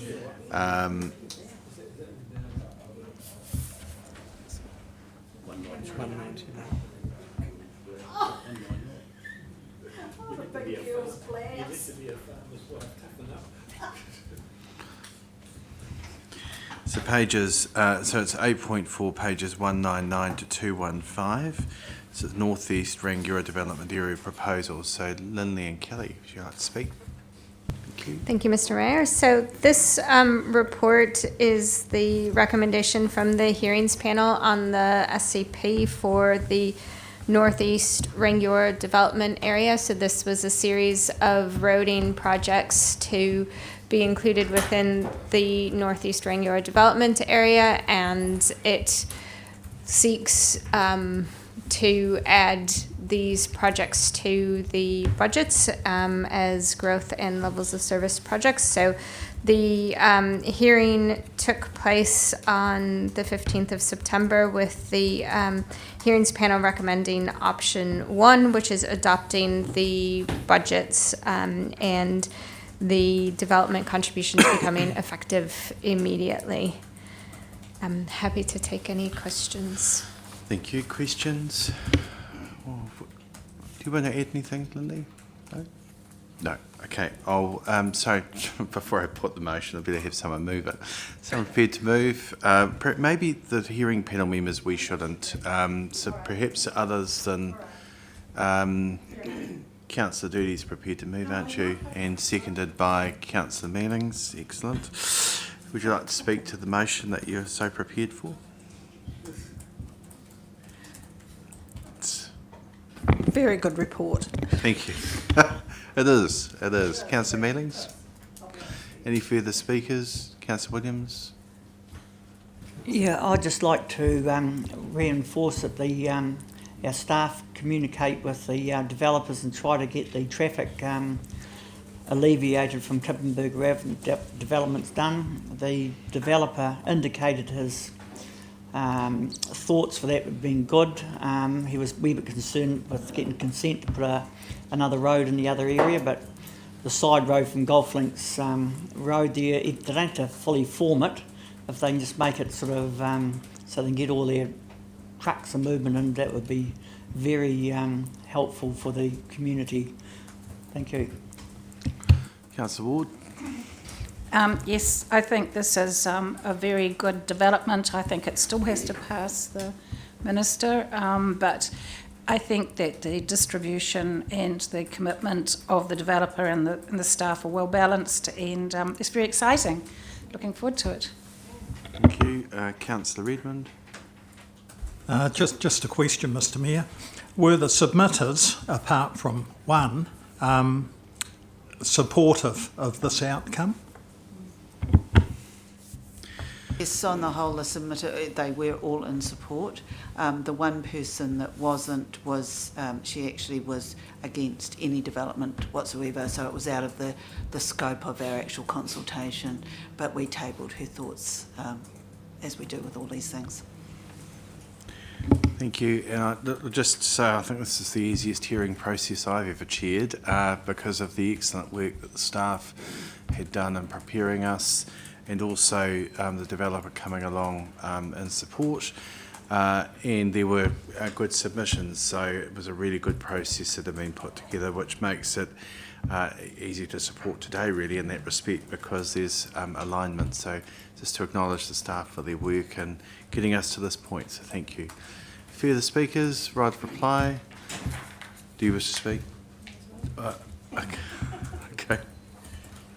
I take it as quite heartening that there were no responses received against the proposal, and that it shows that we are hopefully heading in the right direction, and it goes a long way into liberating a bit of land for some more housing, which we desperately need, and also fulfilling our obligations in the Greater Christchurch Partnership. So, cool. Well done. Thank you. The Esplanade Reserve or strip along the cam there, can you just refresh my mind about what distance back from the river is proposed?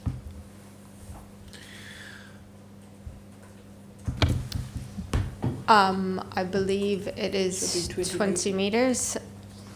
Is that up to the spring heads? I don't know the extent of it off the top of my head.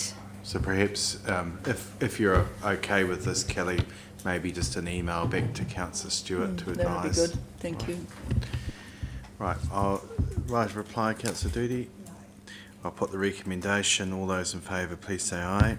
Contrary, declare that carried. Thank you, team. We're now at 8.5, which is the reconsideration of Three Waters rating structure 216 to 236. Three Waters, gosh, it's so unusual we talk about Three Waters. Wow. It's not. Hi, Simon, Kelly, good to see you both. Cheers. This report follows on from a working party that was set up in 2017 under the previous council that considered a Three Waters review. The original program had a 2021 start on reconsidering the issue, but this report in front of you proposes delaying a relook at that issue until the outcome of the government Three Waters review is known. The original review was triggered from rates challenges that existed at the time. Some of those have been overcome more recently with stimulus and shovel-ready funding, but the underlying issue of the affordability of rates for improvements to small rural schemes still remains.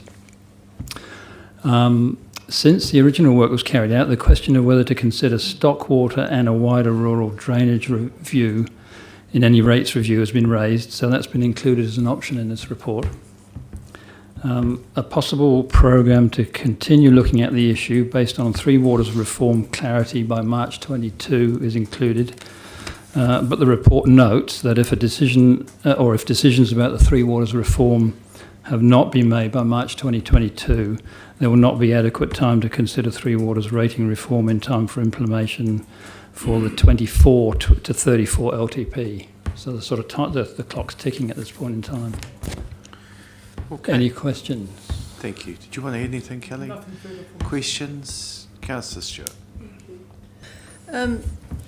If in fact we're not going to look at this again till, well, the delay till March 2022, if we wanted, and then as you've just indicated, that flicks it out another 2-3 years, can you tell me what would be the time frame if we wanted to actually consider it independently of Three Waters, potentially, or get it into either, well, an annual plan as a consultation item? The next one, like this one coming up, 22, 23. So are you talking about rural drainage and stock water, or all of the whole lot? Well, potentially the whole lot, but certainly I think we have a real problem with rural drainage rating and, well, more than just rural drainage, but certainly that and the issues that have been interestingly brought up. Some of the issues that were brought up this morning through the property acquisition and disposal considerations. So when could we? I mean, I think we'd have to be. I think you've asked your question, Councillor. Thank you. I'm glad I have. Yes. It's about an 18-month or a minimum of an 18-month lead time in front of the next LTP. Which is why that March 22 date is a bit of a drop-dead date. A question to the Chief Executive is around just if there was to be, take on board Councillor Stewart's questions, what's the staff capacity to undertake reviews either concurrently or at the present time? Just appreciate an answer to that, or from Jared's perspective. Thank you. Sorry, I didn't see you there, Jared, even though you were there. Look, that's okay. Really stretched. Just to give you an idea, I think we've lost 4 senior engineers in the last few months, and we're in a really difficult recruitment environment. So we're actually contemplating coming to you next month with a report to talk about our whole work program for the year. So the capacity is very minimal at the moment, and any additional workload for us will cause issues in other areas where realistically we'll be coming to you and saying some of the things that we'd promised to do this year. We'll be recommending that we look at other options for that. Thank you. Further questions? We've got a recommendation. Some are prepared to move. You move, Councillor Williams, seconded Councillor Redmond. Would you like to speak?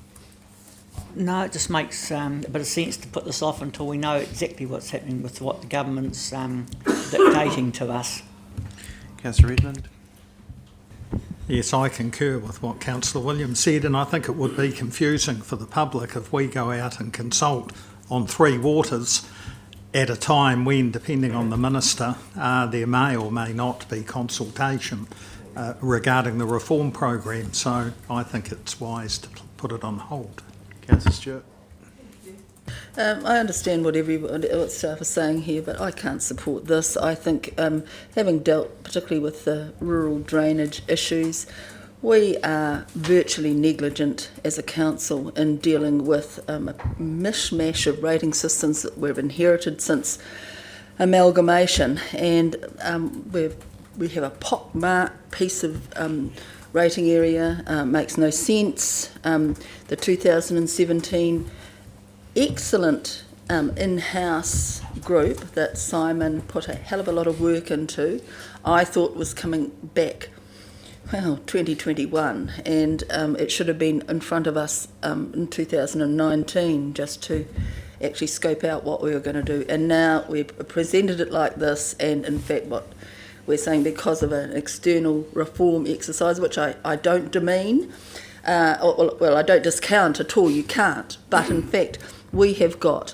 numerous issues that I think are on the rating and supply of service, that our ratepayers and residents are going to be far worse off by flipping it out and letting it perhaps or not go into the Three Waters reform and let some external distanced authority deal with, rather than actually starting the exercise now in-house. And I understand what you're saying about capacity, and I would like to see some options put to us, because we are going to leave many of our ratepayers high and dry here.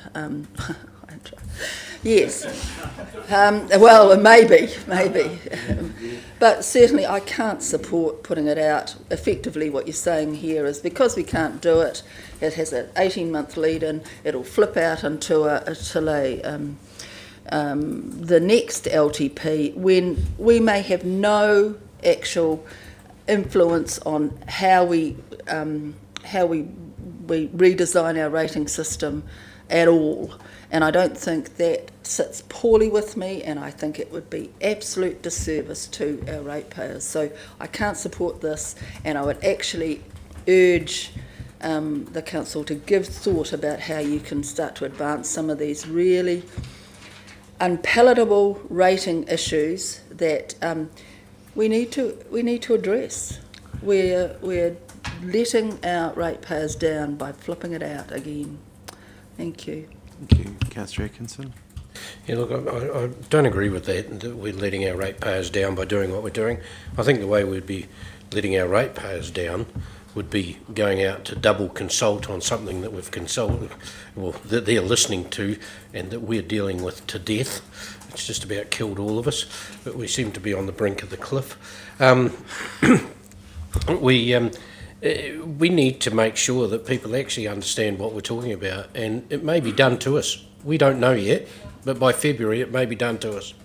And the rating system that we're looking at may be a very different beast for Three Waters than we can get anywhere near. I don't want to go out and come to some conclusion that will change things, and then the government come back to us a few months later and say, actually, well, it won't make any difference, just wipe that out, because here it is. This is what it is. We've also, on top of that, got local government reform. And what comes out of local government reform by way of weightings and funding, we won't know. So we're right in the middle of those actions. To throw another one on top of our ratepayers, I think would be absolutely irresponsible of us to do. I totally concur with those comments, and from the question to Jared, the real concern for me is just our capacity of staff to undertake. Usually we've already put enough pressure on them with helping us with the Three Waters response, and they've done a magnificent job. As we discussed last week, it's put huge pressure on our organisation, and as you've heard, we've lost 4, which is actually a direct consequence of the reform proposal in any event, where staff are starting to be poached, and that's not just with our organisation, with others, so it's a very real issue. I sympathise with Councillor Stewart's perspective. I would like to see us undertake this, but at a time when we have some clear space, hopefully, to get this done right.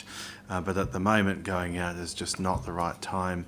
And we will just need to see where we get to. We're going to lobby and argue as hard as we can to keep our Three Waters here, as we resolved last week in our proposal to government.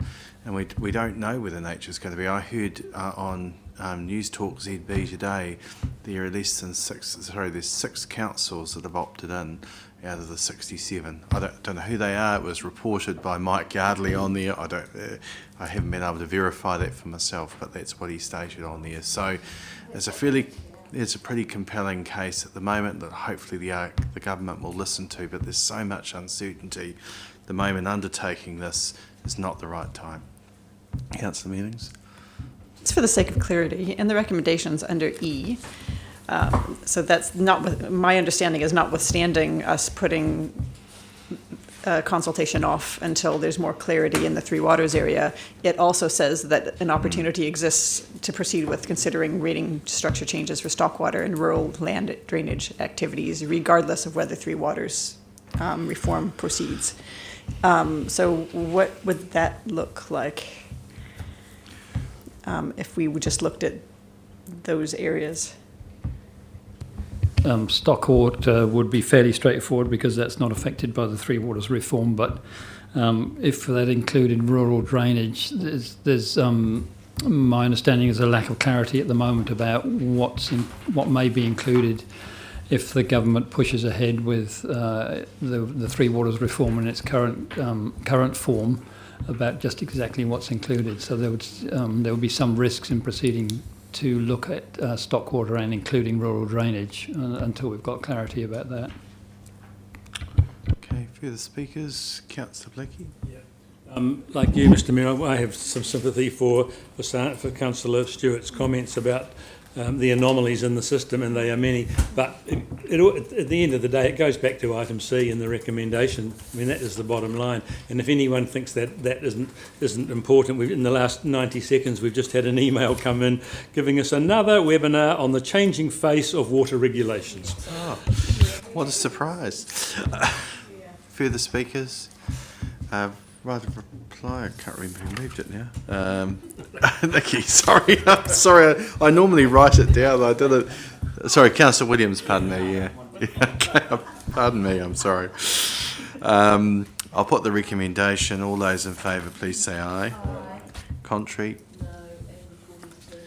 Thank you. I declare it carried with Councillor Stewart's vote recorded against.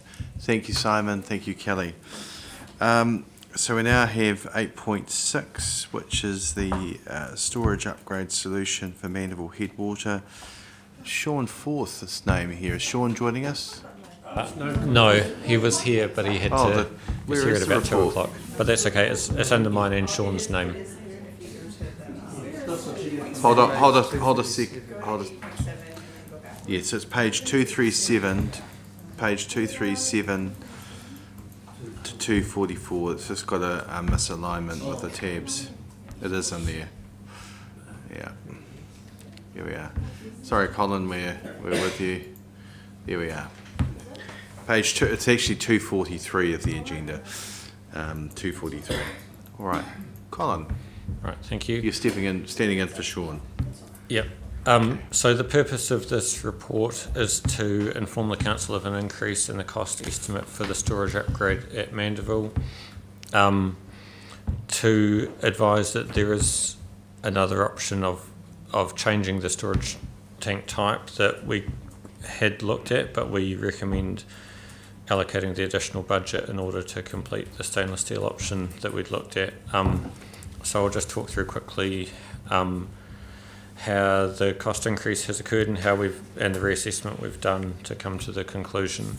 So we currently have a budget of $510,000 for this project, and through some more detailed work we've identified we need another $350,000, which is obviously quite a significant difference. So we did quite a bit of work to investigate why the change, and we had reviewed the costs for the civil works of the project recently and were confident in them, but the one thing we hadn't updated yet was the actual tank itself, because there's a large part of the project is foundations and pipe work and that kind of thing, which we're familiar with. But the actual procurement of the tank, we haven't done a stainless steel tank before, and we'd used a figure from 2017-18 for a steel water storage tank that we had from a consultant. But what we've found is that this is, in terms of public water supply, still a reasonably new technology, and certainly in 2017 and 18 it probably wasn't understood that well by the industry, so people had been selling tanks with the direct tank cost of around $100,000, but in terms of it wasn't up to standard in terms of the design criteria structurally, in terms of earthquake resilience or water tightness. So I understand from our consultant that there have been a few lessons learned in terms of tanks that haven't stood up to certain events or haven't proven to be watertight, and so the understanding of what is required is a lot better now in terms of designing them to the normal importance level criteria that you would for a concrete tank or other tanks, and also in terms of the industry realising the requirements in terms of water tightness too, which also hadn't been up to scratch with the early generation tanks. So that took the direct cost of the tank up by a whole order of magnitude, which in turn affected the overall project budget. So because of the change, we did go back to the original multi-criteria analysis that was done and looked at other options that were looked at then to see if it would change things. So we revisited the plastic tank option that was one of the alternatives, and that would have been, instead of one single welded stainless steel tank, we could have had 14 plastic tanks all interconnected. And this would be, the estimate for this is about the same as the budget we've got now.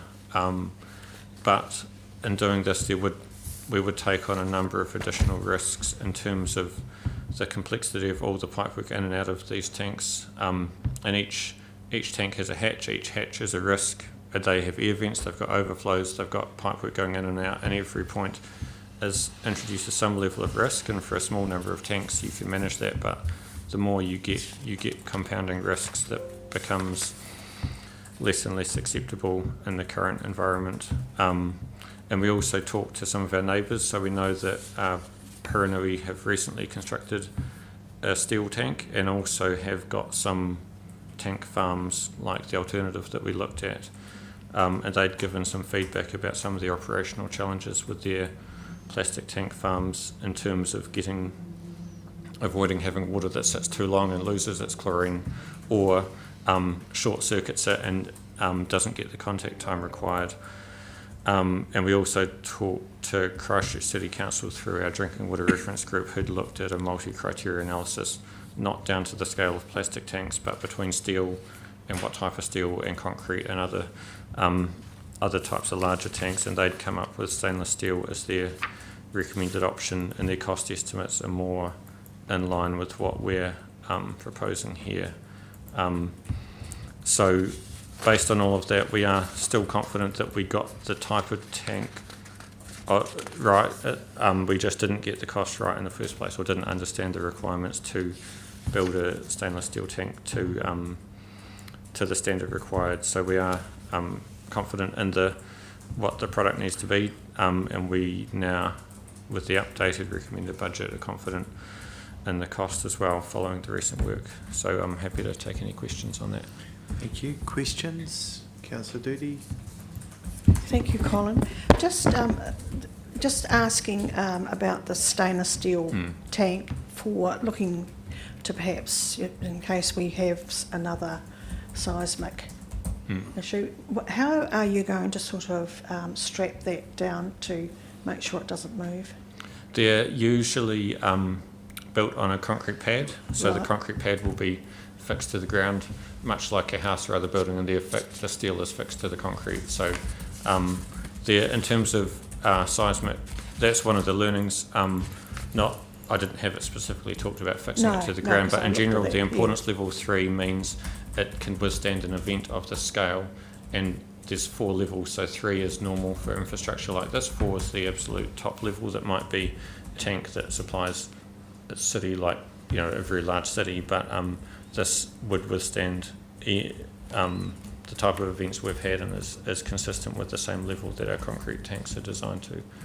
And my other question there is, will you still be holding 1 or 2 of those farm plastic tanks as a backup in case of a Yeah, so the idea was emergencies? to keep a couple on site, and they would be, in case we need to take the tank offline completely, we could use them for tank cleaning, or for, if there was like some kind of event that took out the steel but not the plastic. But it would be more likely to be the other way around, that the steel would survive and the plastic not. Well, I was just sort of thinking perhaps with the cleaning and something. Yeah, cleaning definitely, that's the key reason.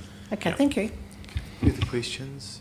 We have a series of recommendations moved by Councillor. Do you want a question?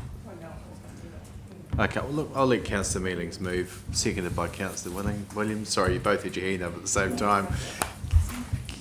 Councillor Mealings. Thank you, Colin, for a very in-depth report on this. I know that whenever you weigh up issues and options, that you've done your homework, because you've always been quite thorough with these sort of things. So I put confidence in what you've put in this report. Given that the area that is going to be served by this is a growing area, it's in need of better provision of infrastructure, and this is probably this is the best option that we can give them, and also for the fact that it is an area that can experience turbidity in the water, and I like whether that's due to high rainfall or seismic events or whatever, it gives me confidence that we can actually also benefit if we go with the stainless steel welded option, that we can use the old plastic tanks for a flush to waste system, which is just a good added extra, because we'll be needing that. Looking at the alternatives of a plastic tank farm, that's 14 different tanks on the site, which, in addition to being terribly ugly, I would suggest, also has 14 different points of failure possibilities. So I think from a maintenance point of view, as well as aesthetically and just gold standard going forward for 50 years plus, that this option is likely to be able to withstand for. I think that this is a very good option. It's disappointing that the cost has escalated in the last few years since it was costed out, but I still think that it remains our best option, and I hope you'll support it. Thank you. Councillor Williams. I concur there. The cost is the only thing that's a bit scary, but we've all been talking about 3 waters, and we've got it on our brain now. We've been told we've got to lift our game. This is lifting our game to the best of the lot.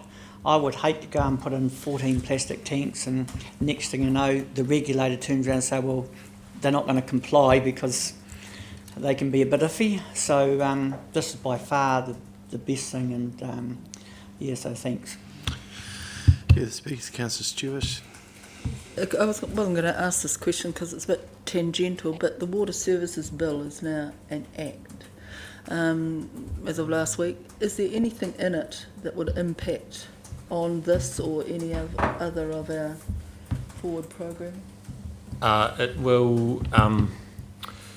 The main thing I think is it gives the Te Mara Arawai the ability to consult on new drinking water standards, which they've been writing for the last year, and this gives them the powers to consult on them. So they'll consult on the standards, and it will be the standards that give us a whole bunch of new obligations. And I understand one of the things in the standards is for each supplier to have a reservoir management plan. So it's going to be a lot easier to write that plan with a nice new stainless steel tank than with a 14 plastic tanks, for example.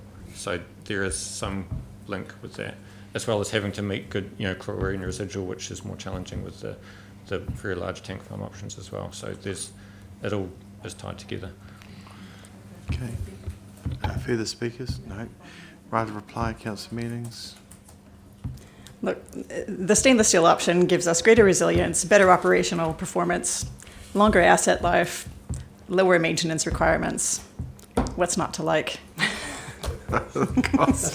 Oh yeah, there's that. But then again, that in all likelihood, that's going to pay for itself over the time, and this is an asset that will last longer than the other things that we were looking at. Therefore, I think in the long term, it'll actually come out neutral. Cool. I'll put the recommendation. All in favour, please say aye. Contrary, declare that carried. Thanks, Colin. Now we're at 8.7, 251 to 289. Jim, GCP. Yes, I think you've been briefed on this, but basically the proposal here is that the Greater Christchurch Partnership Committee continues, and it deals with non-urban growth sort of strategic matters. So what is now in place will continue, but there'll be a new committee with essentially the same membership, with the addition of 2 Crown ministers. And we met with Woods and Mahuta at the sort of discussion behind that last time. And if you look at paragraph 4.4, page 254, this urban growth partnership is where the Crown wants to engage more fully with us around urban development and future issues linked to it.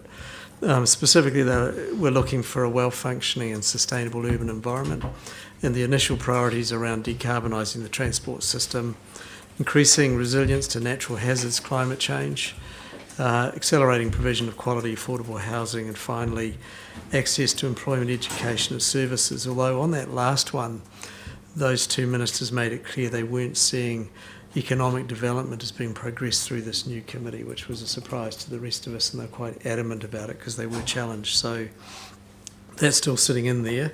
That's what we are asking you to sign up to today, so we'll leave it there and deal with the politics later.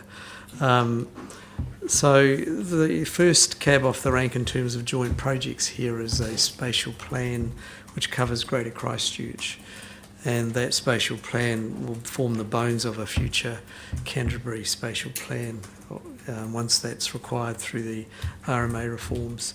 So the proposal today is to essentially for you to give authority for us to sign up to that through the Mayor and delegate responsibility to the Mayor on 8.7D, not the Mayor and Chair, because obviously that was written for the Chair of the Regional Council as well as the Mayors.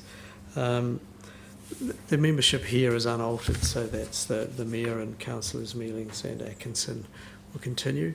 And I think in efficiencies they'll meet with one hat on and then put another hat on, and ministers or their substitutes will arrive, and I think they're talking about 4 meetings a year to keep that work agenda going. So this has been enacted, and this is what's happening in places like the Bay of Plenty in Auckland and Wellington. So they do recognise Christchurch as a significant player, and they want to see that alignment with us through this process. Thanks, Jim. Any questions? Someone prepared to move, just crossing out the chair in D. Moved by Councillor Atkinson, seconded by... I'll second it. Do you wish to speak? Look, this has to be done, and I'm looking forward to working directly with the ministers. I'm not sure that one of those ministers will be particularly happy with us at the moment, but that will be... this is a different subject. So looking forward to, because I do know, particularly in Tauranga, how they've moved forward on their spatial plans and things. They have some other issues aside from that, but with their planning and done it well by having the government ministers involved in what they do. And as Jim says, we'll just be changing hats while we're there. We're there anyway. I remember Jim Palmer describing us as having 40 businesses, so this will just be hat number 41, and we'll carry on. Supported as well. Look, this is really important. We've discussed it in briefing. It takes us to the next level in terms of influence. Having two ministers there, and one of them I hope takes greater note of other matters that are important to all of us. It's no different to how we operated some years ago with the recovery plan and how the GCP sort of, or even development strategy as it then was, sort of just flexed from time to time, and this is just to enable ministers' participation. So other councils that have had this have really valued it, as Jim's observed, and I think for us, if we can get some changes from government and investment out of this partnership, then that's frankly where we need to be heading. So it's definitely heading in the right direction. So I commend it to you all. Further speakers, Councillor Meetings. This is a great step forward for us. It's an opportunity to actually sit at the table with the big players, which, dare I say it, I mean, we are the second largest metropolitan area in the country, and we haven't had that seat at the table, which, you know, begs a few questions. So this is really a fantastic opportunity for us to actually get a chance to make our case be known on a bit more regular basis, and hopefully get some traction in areas that we are hoping to work together to resolve. So it's a positive thing. Thank you. Further speakers? Right of reply. I'll put the recommendation. All in favour, please say aye. Contrary, declare it carried. 8.8 2022 council meeting schedule, Sarah. 290 to 294. Thank you. Good afternoon. So we have based this timetable for next year through to early October based on the previous timetabling, with Tuesdays being the main business day of council. It's a very similar pattern. However, as with each year, we've tried to anticipate the demand, such as this year we've seen the increase in UNR committees and a little bit less of DPNR going forward, as well as the district plan rolls through. We've managed this year to weave in 2 meeting weeks of a break for councillors, and for next year we're proposing 4 weeks scattered through, which will hopefully help workflows and recovery. Now, that's excluding meeting times, but it doesn't necessarily exclude your other commitments that you have with the community. There has been a suggestion by Councillor Barnett that we look at amending the recommended Audit and Risk Committee time of 9 a.m. To 10 a.m. And I've been in discussion with the Manager of Business and Finance, and there are times when we actually do require that 3-hour time frame for audit, particularly when we have presenters from either CCOs or the Treasury Office.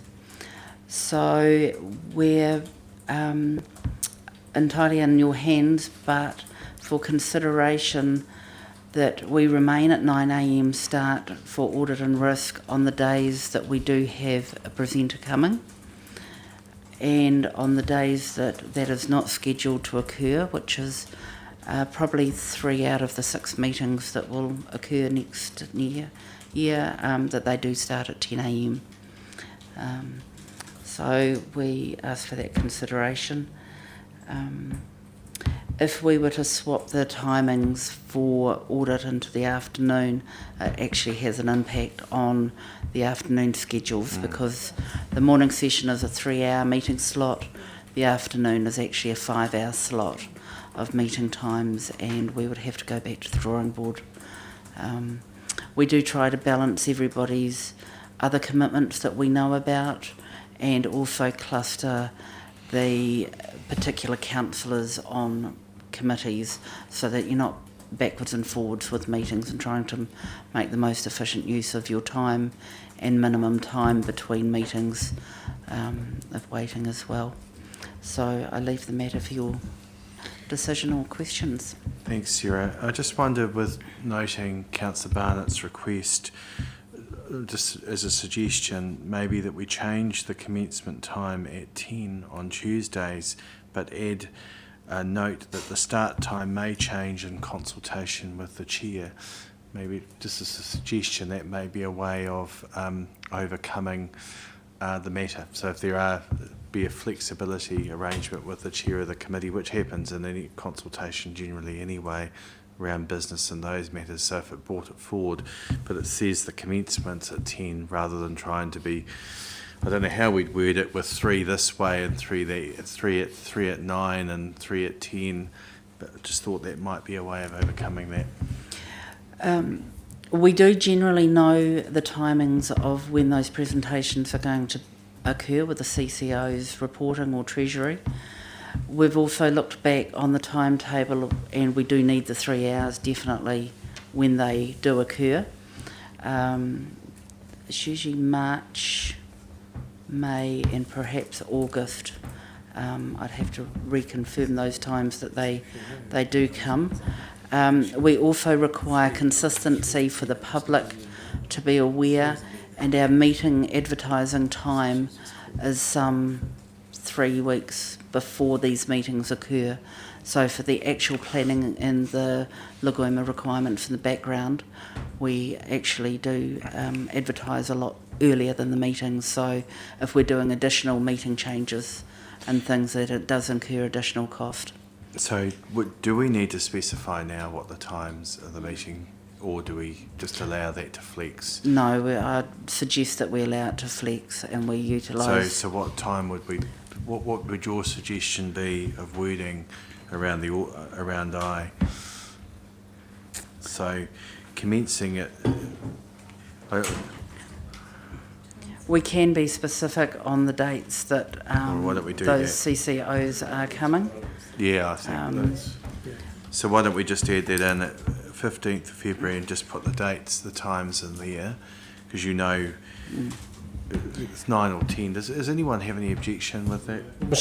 Can we pass these with those dates to be adjusted on the recommendation? Well, as opposed to, because just in case one of them's not the date we're thinking of, that's all. Well, that's why I was suggesting before it's at 10 a.m. on Tuesdays, but note the start time may change in consultation with the chair.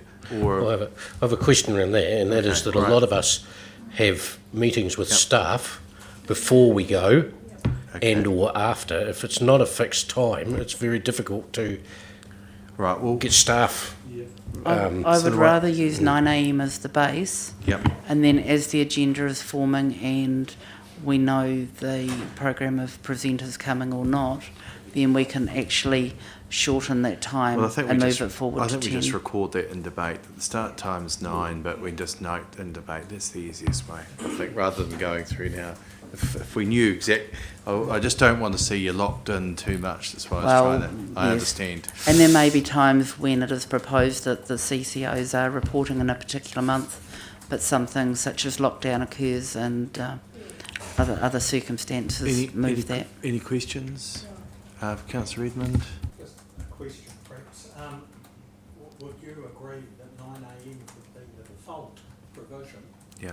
And just tailor your suggestion accordingly?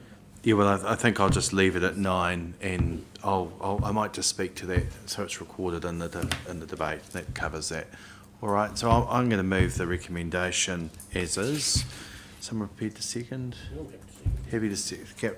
Just to say, look, Sarah, thank you for the work that you and your team do putting all this together. I know you're acting like a magician most of the time, trying to blend all our diaries and commitments that we've got, work commitments, and note that, you know, it is important that where possible, where there is work commitments, that we do try to be flexible, but council is scheduled as a Tuesday.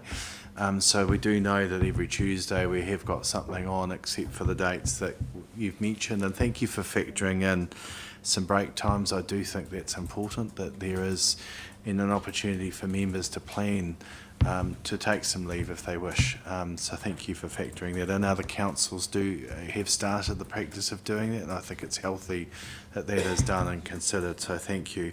Around audit and risk, I agree with your recommendation that the base is 9, but where possible, that those times are shifted to 10 o'clock start time when there's heavy presentation. So I think that's a very fair compromise there, so thank you. But apart from that, thanks for all the work that's gone into it, which has been extensive, so thank you. Neil? Oh, thanks for that. Yeah, I'm happy with that. I think that the fact that we do on Tuesday, most of us impose on staff to have some meetings with them before we go to council, because as you rightly point out, that Tuesday is council day, and before or after is handy, but more from, I would imagine, the staff's point of view, it's pretty important that they know that on, certainly DLC is a good example, 8:30 I meet on a Tuesday morning.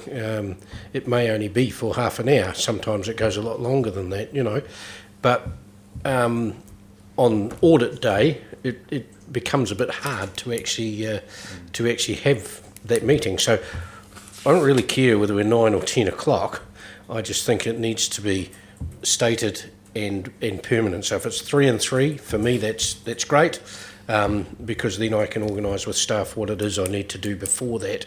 Or, as I say, I don't mind which end it is, or after that, whichever way it may be. But I think trying to accommodate Councillor Barnett is absolutely worthwhile. I mean, I have my own work commitments on other times, and I think that trying to accommodate people around this table is actually important. We are part-time councillors, even though sometimes it certainly doesn't seem like that.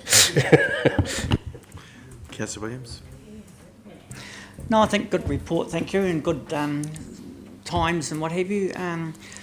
With the audit and risk one, I do believe we probably should all start at the same time all the time, because I must admit I've gone to a meeting and, oh crikey, it was 7 o'clock one night, all of a sudden it's, the other way around, it's 7:30, and I've turned up at late to the meeting because I've bought the time for it at half an hour, something like that. So I think it's important for us and the public, because the public need to know consistency of our council for times going to meetings and all that drama. So we all know Tuesday is a full council day, and I've also been to meetings and we haven't finished before the next committee starting. And I actually personally like a break between them, so I can sit and have a chat to colleagues or go and have a drink and what have you. And I think that's important. We don't burn ourselves out by sitting in a meeting all day without no breaks. And some days we do sit there with no breaks. So, you know, I'd hate to overlap meetings and what we have done previously. Thank you. Further speakers? Councillor Mealings? Question. You've got those break weeks scheduled in. Are those set in stone? Because I was just comparing those with the school holidays, and one of them matches up, the others don't. For 2022. When I cross-referenced the school holidays, we did factor that in. I think one was the first week of school holidays, or certainly around Easter through April. And then one of the other school holidays is also factored in later. Yeah, I think two sets of school holidays are factored, and 2 other break weeks are not factored with the school holidays. Yeah, I see that one of them definitely does, but the other 3 fall just outside. But that's all right. It's hard to... Yeah, you can't be all things to all people. I just thought I'd ask the question. No, 1 out of 4, were I'll considered. take it. Yeah. Thank you. Any other questions or speakers? Nothing really to respond to, so I'll put the recommendation. All those in favour, please say aye. Aye. Contrary, declare that carried. Thank you, Sarah. So no matters referred from committees. Jim, 10.1 is your report. Health and safety, 295 to 305. The report is self-explanatory, just for your information. We're looking at how we actually report on our health and safety performance and the risks that we have. So we're going through that process, and we're also just having a look at our front counter staff to make sure that we're doing everything we can to ensure their safety, because we're finding that there's a few people who, thanks to COVID and other things, are a little bit more aggressive than normal, and we want to make sure that we don't have an incident where we can't support our people. So we're just looking into that. Okay, thank you. Any questions of Jim? I'll move the recommend. Sorry, do you want to move the? No, you move it. Yeah, yep, you move. Joan's going to second, aren't you, Joan? So, excellent. Any discussion? All those in favour, please say aye. Contrary, declare it carried. Community boards, for information, well, it's just saying that due to lockdown, there aren't board minutes. There has been actually engagement with the boards because there's been informal meetings. So then we have reports for information. Councillor Williams is going to move 13.1 and 13.2 have been received for information, seconded by Councillor Blakey. Do you want to speak to that, Councillor Williams? I'll put that. All those in favour, please say aye. Contrary, declare that carried. There's no correspondence. My diaries, page 370 to 372. Someone going to move that? Moved to Councillor Doody, seconded to Councillor Ward. Any discussion? I'll put that. All those in favour, please say aye. Contrary, declare that carried. In the interest of time, I'm just going to hold off the portfolio updates to the end of the meeting. Sandra, I know you're wanting to leave at 5, so do you want a couple of minutes on your one now because you may not get a chance to do it later? Great. Much to add. Waiting, I think there was a reference last month about the ECAN report on the lack of success after 10 years of the Canterbury Water Management Strategy, and that was going to be referred to policy for a report to us about what and wherefore. I'm waiting. Yeah, I welcome that because I think it's extremely sad that we can't, after 10 years of the strategy, latch on to anything that's been achieved at all. Around the zone table, ECAN has changed the criteria of the immediate steps, which is the only funding that the zone committee had to allocate, to a 50,000 in the first year, which is the current year. No criteria yet, and my colleagues around the table are going around in circles about how we're going to evaluate projects if we're going to get assign the money within this current year, of which we're 3 months into. So I'll update you on that, and that's about it. Thank you. We might as well just carry on, because as iwi relationships, there's not much to report on, apart from I was very pleased with if you look on the district plan, the lovely words that Tamari put in there, which I thought were it was really nice to have that reflection on our council and the progress we've made, and over the last number of years, and talking about obviously all the work that had gone into the district plan review. On the flip side of that, not just a little disappointed, quite annoyed, quite frankly, with the article in the press on Saturday. I have set up a meeting for Friday where I'll have a discussion around the reflections of our work in Te Hiwi, which were not accurately reflected. I'm not going to get into a media discussion about that matter or response. I'll have a private chat about that matter. So I'm going to do that on Friday afternoon. I've got nothing else to update on in that space. Any questions of me? Greater Christchurch Partnership update. I think Jim's really, it's been covered off just before. There is the spatial plan timeline that's going on.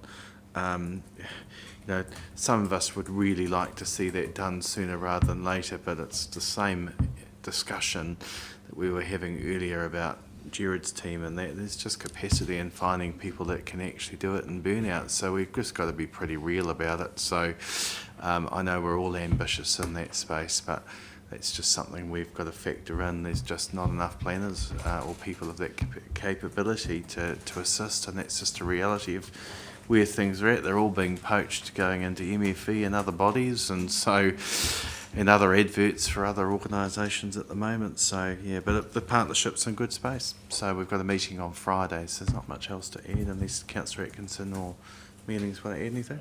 No? Okay. International relationships, Neville? Passchendaele's ticking along. I was just thinking about it yesterday, actually, when I was reading this. I think it's time we circulated some minutes from the meeting we've had around Passchendaele, just to bring you all up to date. There's some things in there that are happening. There's some medals that belong to C&D Company in Christchurch that are being demolished in the liquidation of a building. And hopefully they're going to come out to, well, originally they were going to the Rangiora RSA to go under the fountain that they have, but it would appear that two of them were C Company, which is Kaiapoi, and two of them for Rangiora. So I sort of stepped back from the table when Neil and Ian started to discuss that. Otherwise we might have had swords drawn at dawn. So there may be two coming this way to Kaiapoi, two going the other way. And that's for them to work out. And also in that there is 11 pillars in the front of the building, of which I was not aware of, that had significance, and we're going to approach them as the Passchendaele Advisory Group to try and get them out here, and we may be able to, if it all works out. Grant, close your ears, because I haven't even spoken to you about this yet. But there may be something that we can put along the Passchendaele walkway that have some sort of sculptural significance. But again, we need to talk to the liquidator of who owns the building to be able to do that. But that would be kind of cool. You could imagine like 4 could very easily go at Fernside Road entrances, either side of the road to bring you into the walkway. Don't know, haven't even really got any further than a thought yet, and whether we can get them or not. Because if we don't, the bulldozer will just go straight through them, is what's happening. So it's the Christchurch Club and RSA, yeah. So it's in liquidation, is what it is. So they're moving out of there altogether. So, so there's that. The DLE information pamphlet is being compiled at the present time, so that shouldn't be too far away from a form of release, so that they'll sit in the RSAs and certainly in the council and prominent places, so people can actually learn what it is, what the twinning situation between Passchendaele and Waimakariri is. So because a lot of people don't know. So a few other bits and pieces, but as I say, I think we might get the minutes out to you. There's probably a much better way of informing you than me sitting here rabbiting on. Just for members to note, Passchendaele service is next Tuesday the 12th, 11 o'clock at the Kaiapoi Cenotaph for those that are able to attend. So it's there's quite a number of speakers there I see from Neil's list that's come here. So it's next Tuesday the 12th, 11 o'clock. Also the consulate too. And the consulate's going to be there too, Leva Burka. Yeah, great. Regen, Al. Thank you. Progress. Wales Bouncy Castle, for want of a better name, on Courtney Lake is progressing. The bouncy bits are on the water somewhere between China and here. They are hoping to have it up by the end of October, though I can't see that happening, but it should be up and running for the summer. Mahanga Kai is kicking off. The paperwork hasn't been completely finished yet, but the working group aren't waiting for that. They're meeting this week. Where are we up to? Tuesday. This week, very shortly anyway, and getting the and Kevin has been as landscaper has been working on the initial concept there. Courtney Hub, the detailed plans are coming back to Community Board in a couple of weeks and then going out for final consultation. Motorhome Park is a little bit stalled with COVID and whatever. They are now not going to be up and running till Grant, I think it was Grant or Chris told me till February, probably till February, or might have been Simon. They were meant to be open sort of nowish for the summer. It doesn't look like they'll make it for the summer, but their resource consent's being worked through. But the general delays that have hit everybody have hit them. So that's me. Thanks, Al. You might want to just about the Honda planting day that also happened. That was 3 weeks ago. Yeah, good work. Okay, climate change and sustainability, Nikki. I suppose there's a few things that have been going on there. Just last week, Grant McLeod and I met at ENC to chat to them about a few things, one of which was composting food packaging at events, so zero waste events, and how they can roll that out. It's quite heartening to see where ENC's head is at in that sustainability space. They've really grabbed the ball, they're running with it.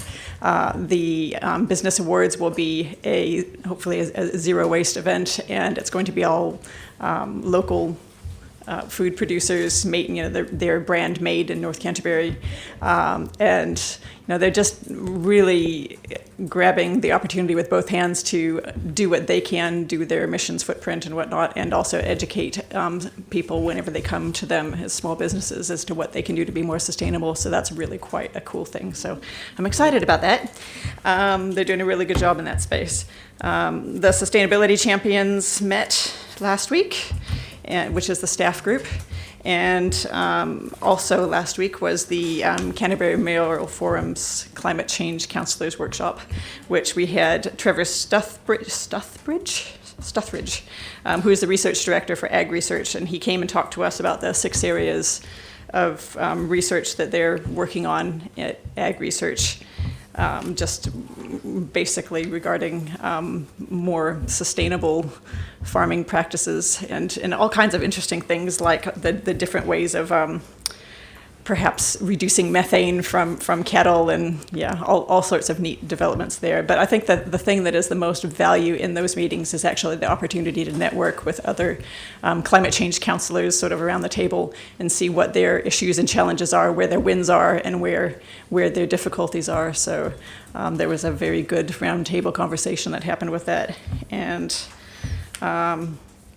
also, I suppose I will say where we're at the moment, we've got a few things going on, but a district carbon footprint emissions profile for the community emissions profile is going to be commissioned to highlight emission priorities and the order of magnitude of reductions needed. So basically that's a big job, and obviously it's going to be high level because we can't possibly go down the rabbit hole and figure out everybody's everything, but it'll give us a good idea of where to start.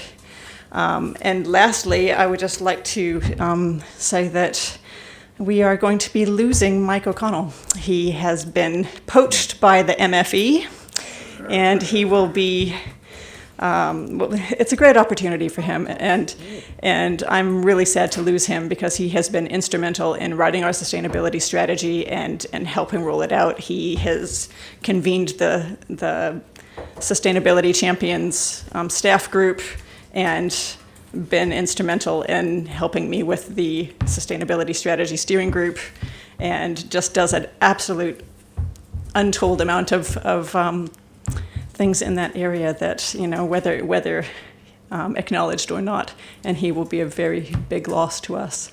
And I think we can look at that as an opportunity or a threat, but we only have that good gentleman down at the end of the the end of the table there. Down there. Simon in the middle, Simon. We've only got him 3 days a week. He does an amazing amount of work and has a great head on his shoulders, but we've lost Jeff. We're losing Mike. So there are boots to fill, big boots, and we need to figure out how we're going to do that. And so I suggest, councillors, that you put your minds to that, because that is going to have some big implications. Well, That's enough said. Well, that's a matter for our chief executive to reflect on what you've just said. So, but agree with you. Before I say too much, if I haven't already, I'll leave it at that. Yeah, well, I agree with you. The loss of those staff members is huge, but to the other organisations, and I wish them well, because particularly Mike, he's been superb, and we've been lucky to have him. Absolute workhorse. Okay. Right. Yep. I have a question on sustainability. Sure. Probably to the CEO. Do you want to use your microphone, please? Yeah. My concern is we seem to be a council in a glass house throwing stones. And, Okay.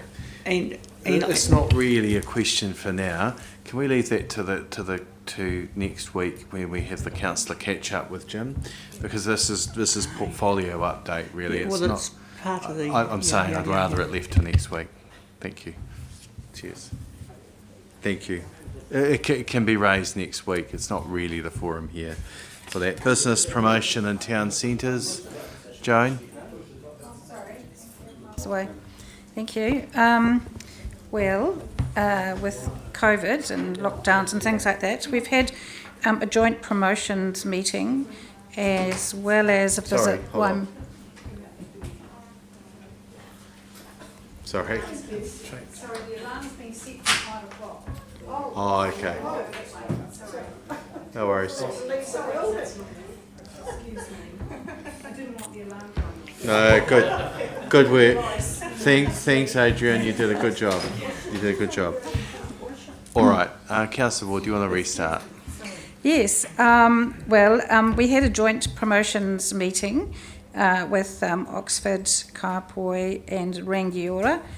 And the consensus is that the businesses, as usual, they're doing okay, but not as good as the recovery from last time. And then I had a meeting at Enterprise North Canterbury with Visit Waimakariri with business owners and how we can do things better. And they're saying that quite a few businesses are really struggling, so they're not as good as what is being portrayed out there in the media a little bit. One of the things that Enterprise North Canterbury said that this time with the shutdown, that they've only had about 6 businesses looking for assistance. They had a lot last year, but they all seem to know what to do and how to access assistance. So they've been not so busy this time, so they're quite pleased about that. Kaipoi Cultural Festival is hoping to happen on the 12th of November, and then on the 12th of March they're wanting to do the River Parade. Also had meetings with talking about the North of High car park building, which we're going to having Simon talk to us about soon. So that's okay. And I was also part of the North East roading hearing with Paul the other day, which went very smoothly, and we're very, very excited about that. I won't go into that. I'll go into that with Hiker and Cameron, so won't talk about that here. But apart from that, it's just with the COVID restrictions and everything, business promotions, a lot of things are on hold, and town centres, and we're just really on hold until we can actually open up. And now that we can do more than 100 people, I suppose that's going to help, and it might help make our business awards, hopefully, successful, because we can have more than 100 people. Okay. So that was on the 20th of November. Okay, thank you, Councillor Ward. Any questions? Right, we're moving. No, I've got no questions, understanding orders, no urgent general business. We're going to move now to matters to be considered with public excluded. The recommendations there. Someone prepared to move? Seconded by Councillor Doody. I'll put that, it's a procedural matter. All those in favour, aye. Contrary, declare it carried. I'll just give you a moment to update your computers into... Yep. So it gives you time to turn things off.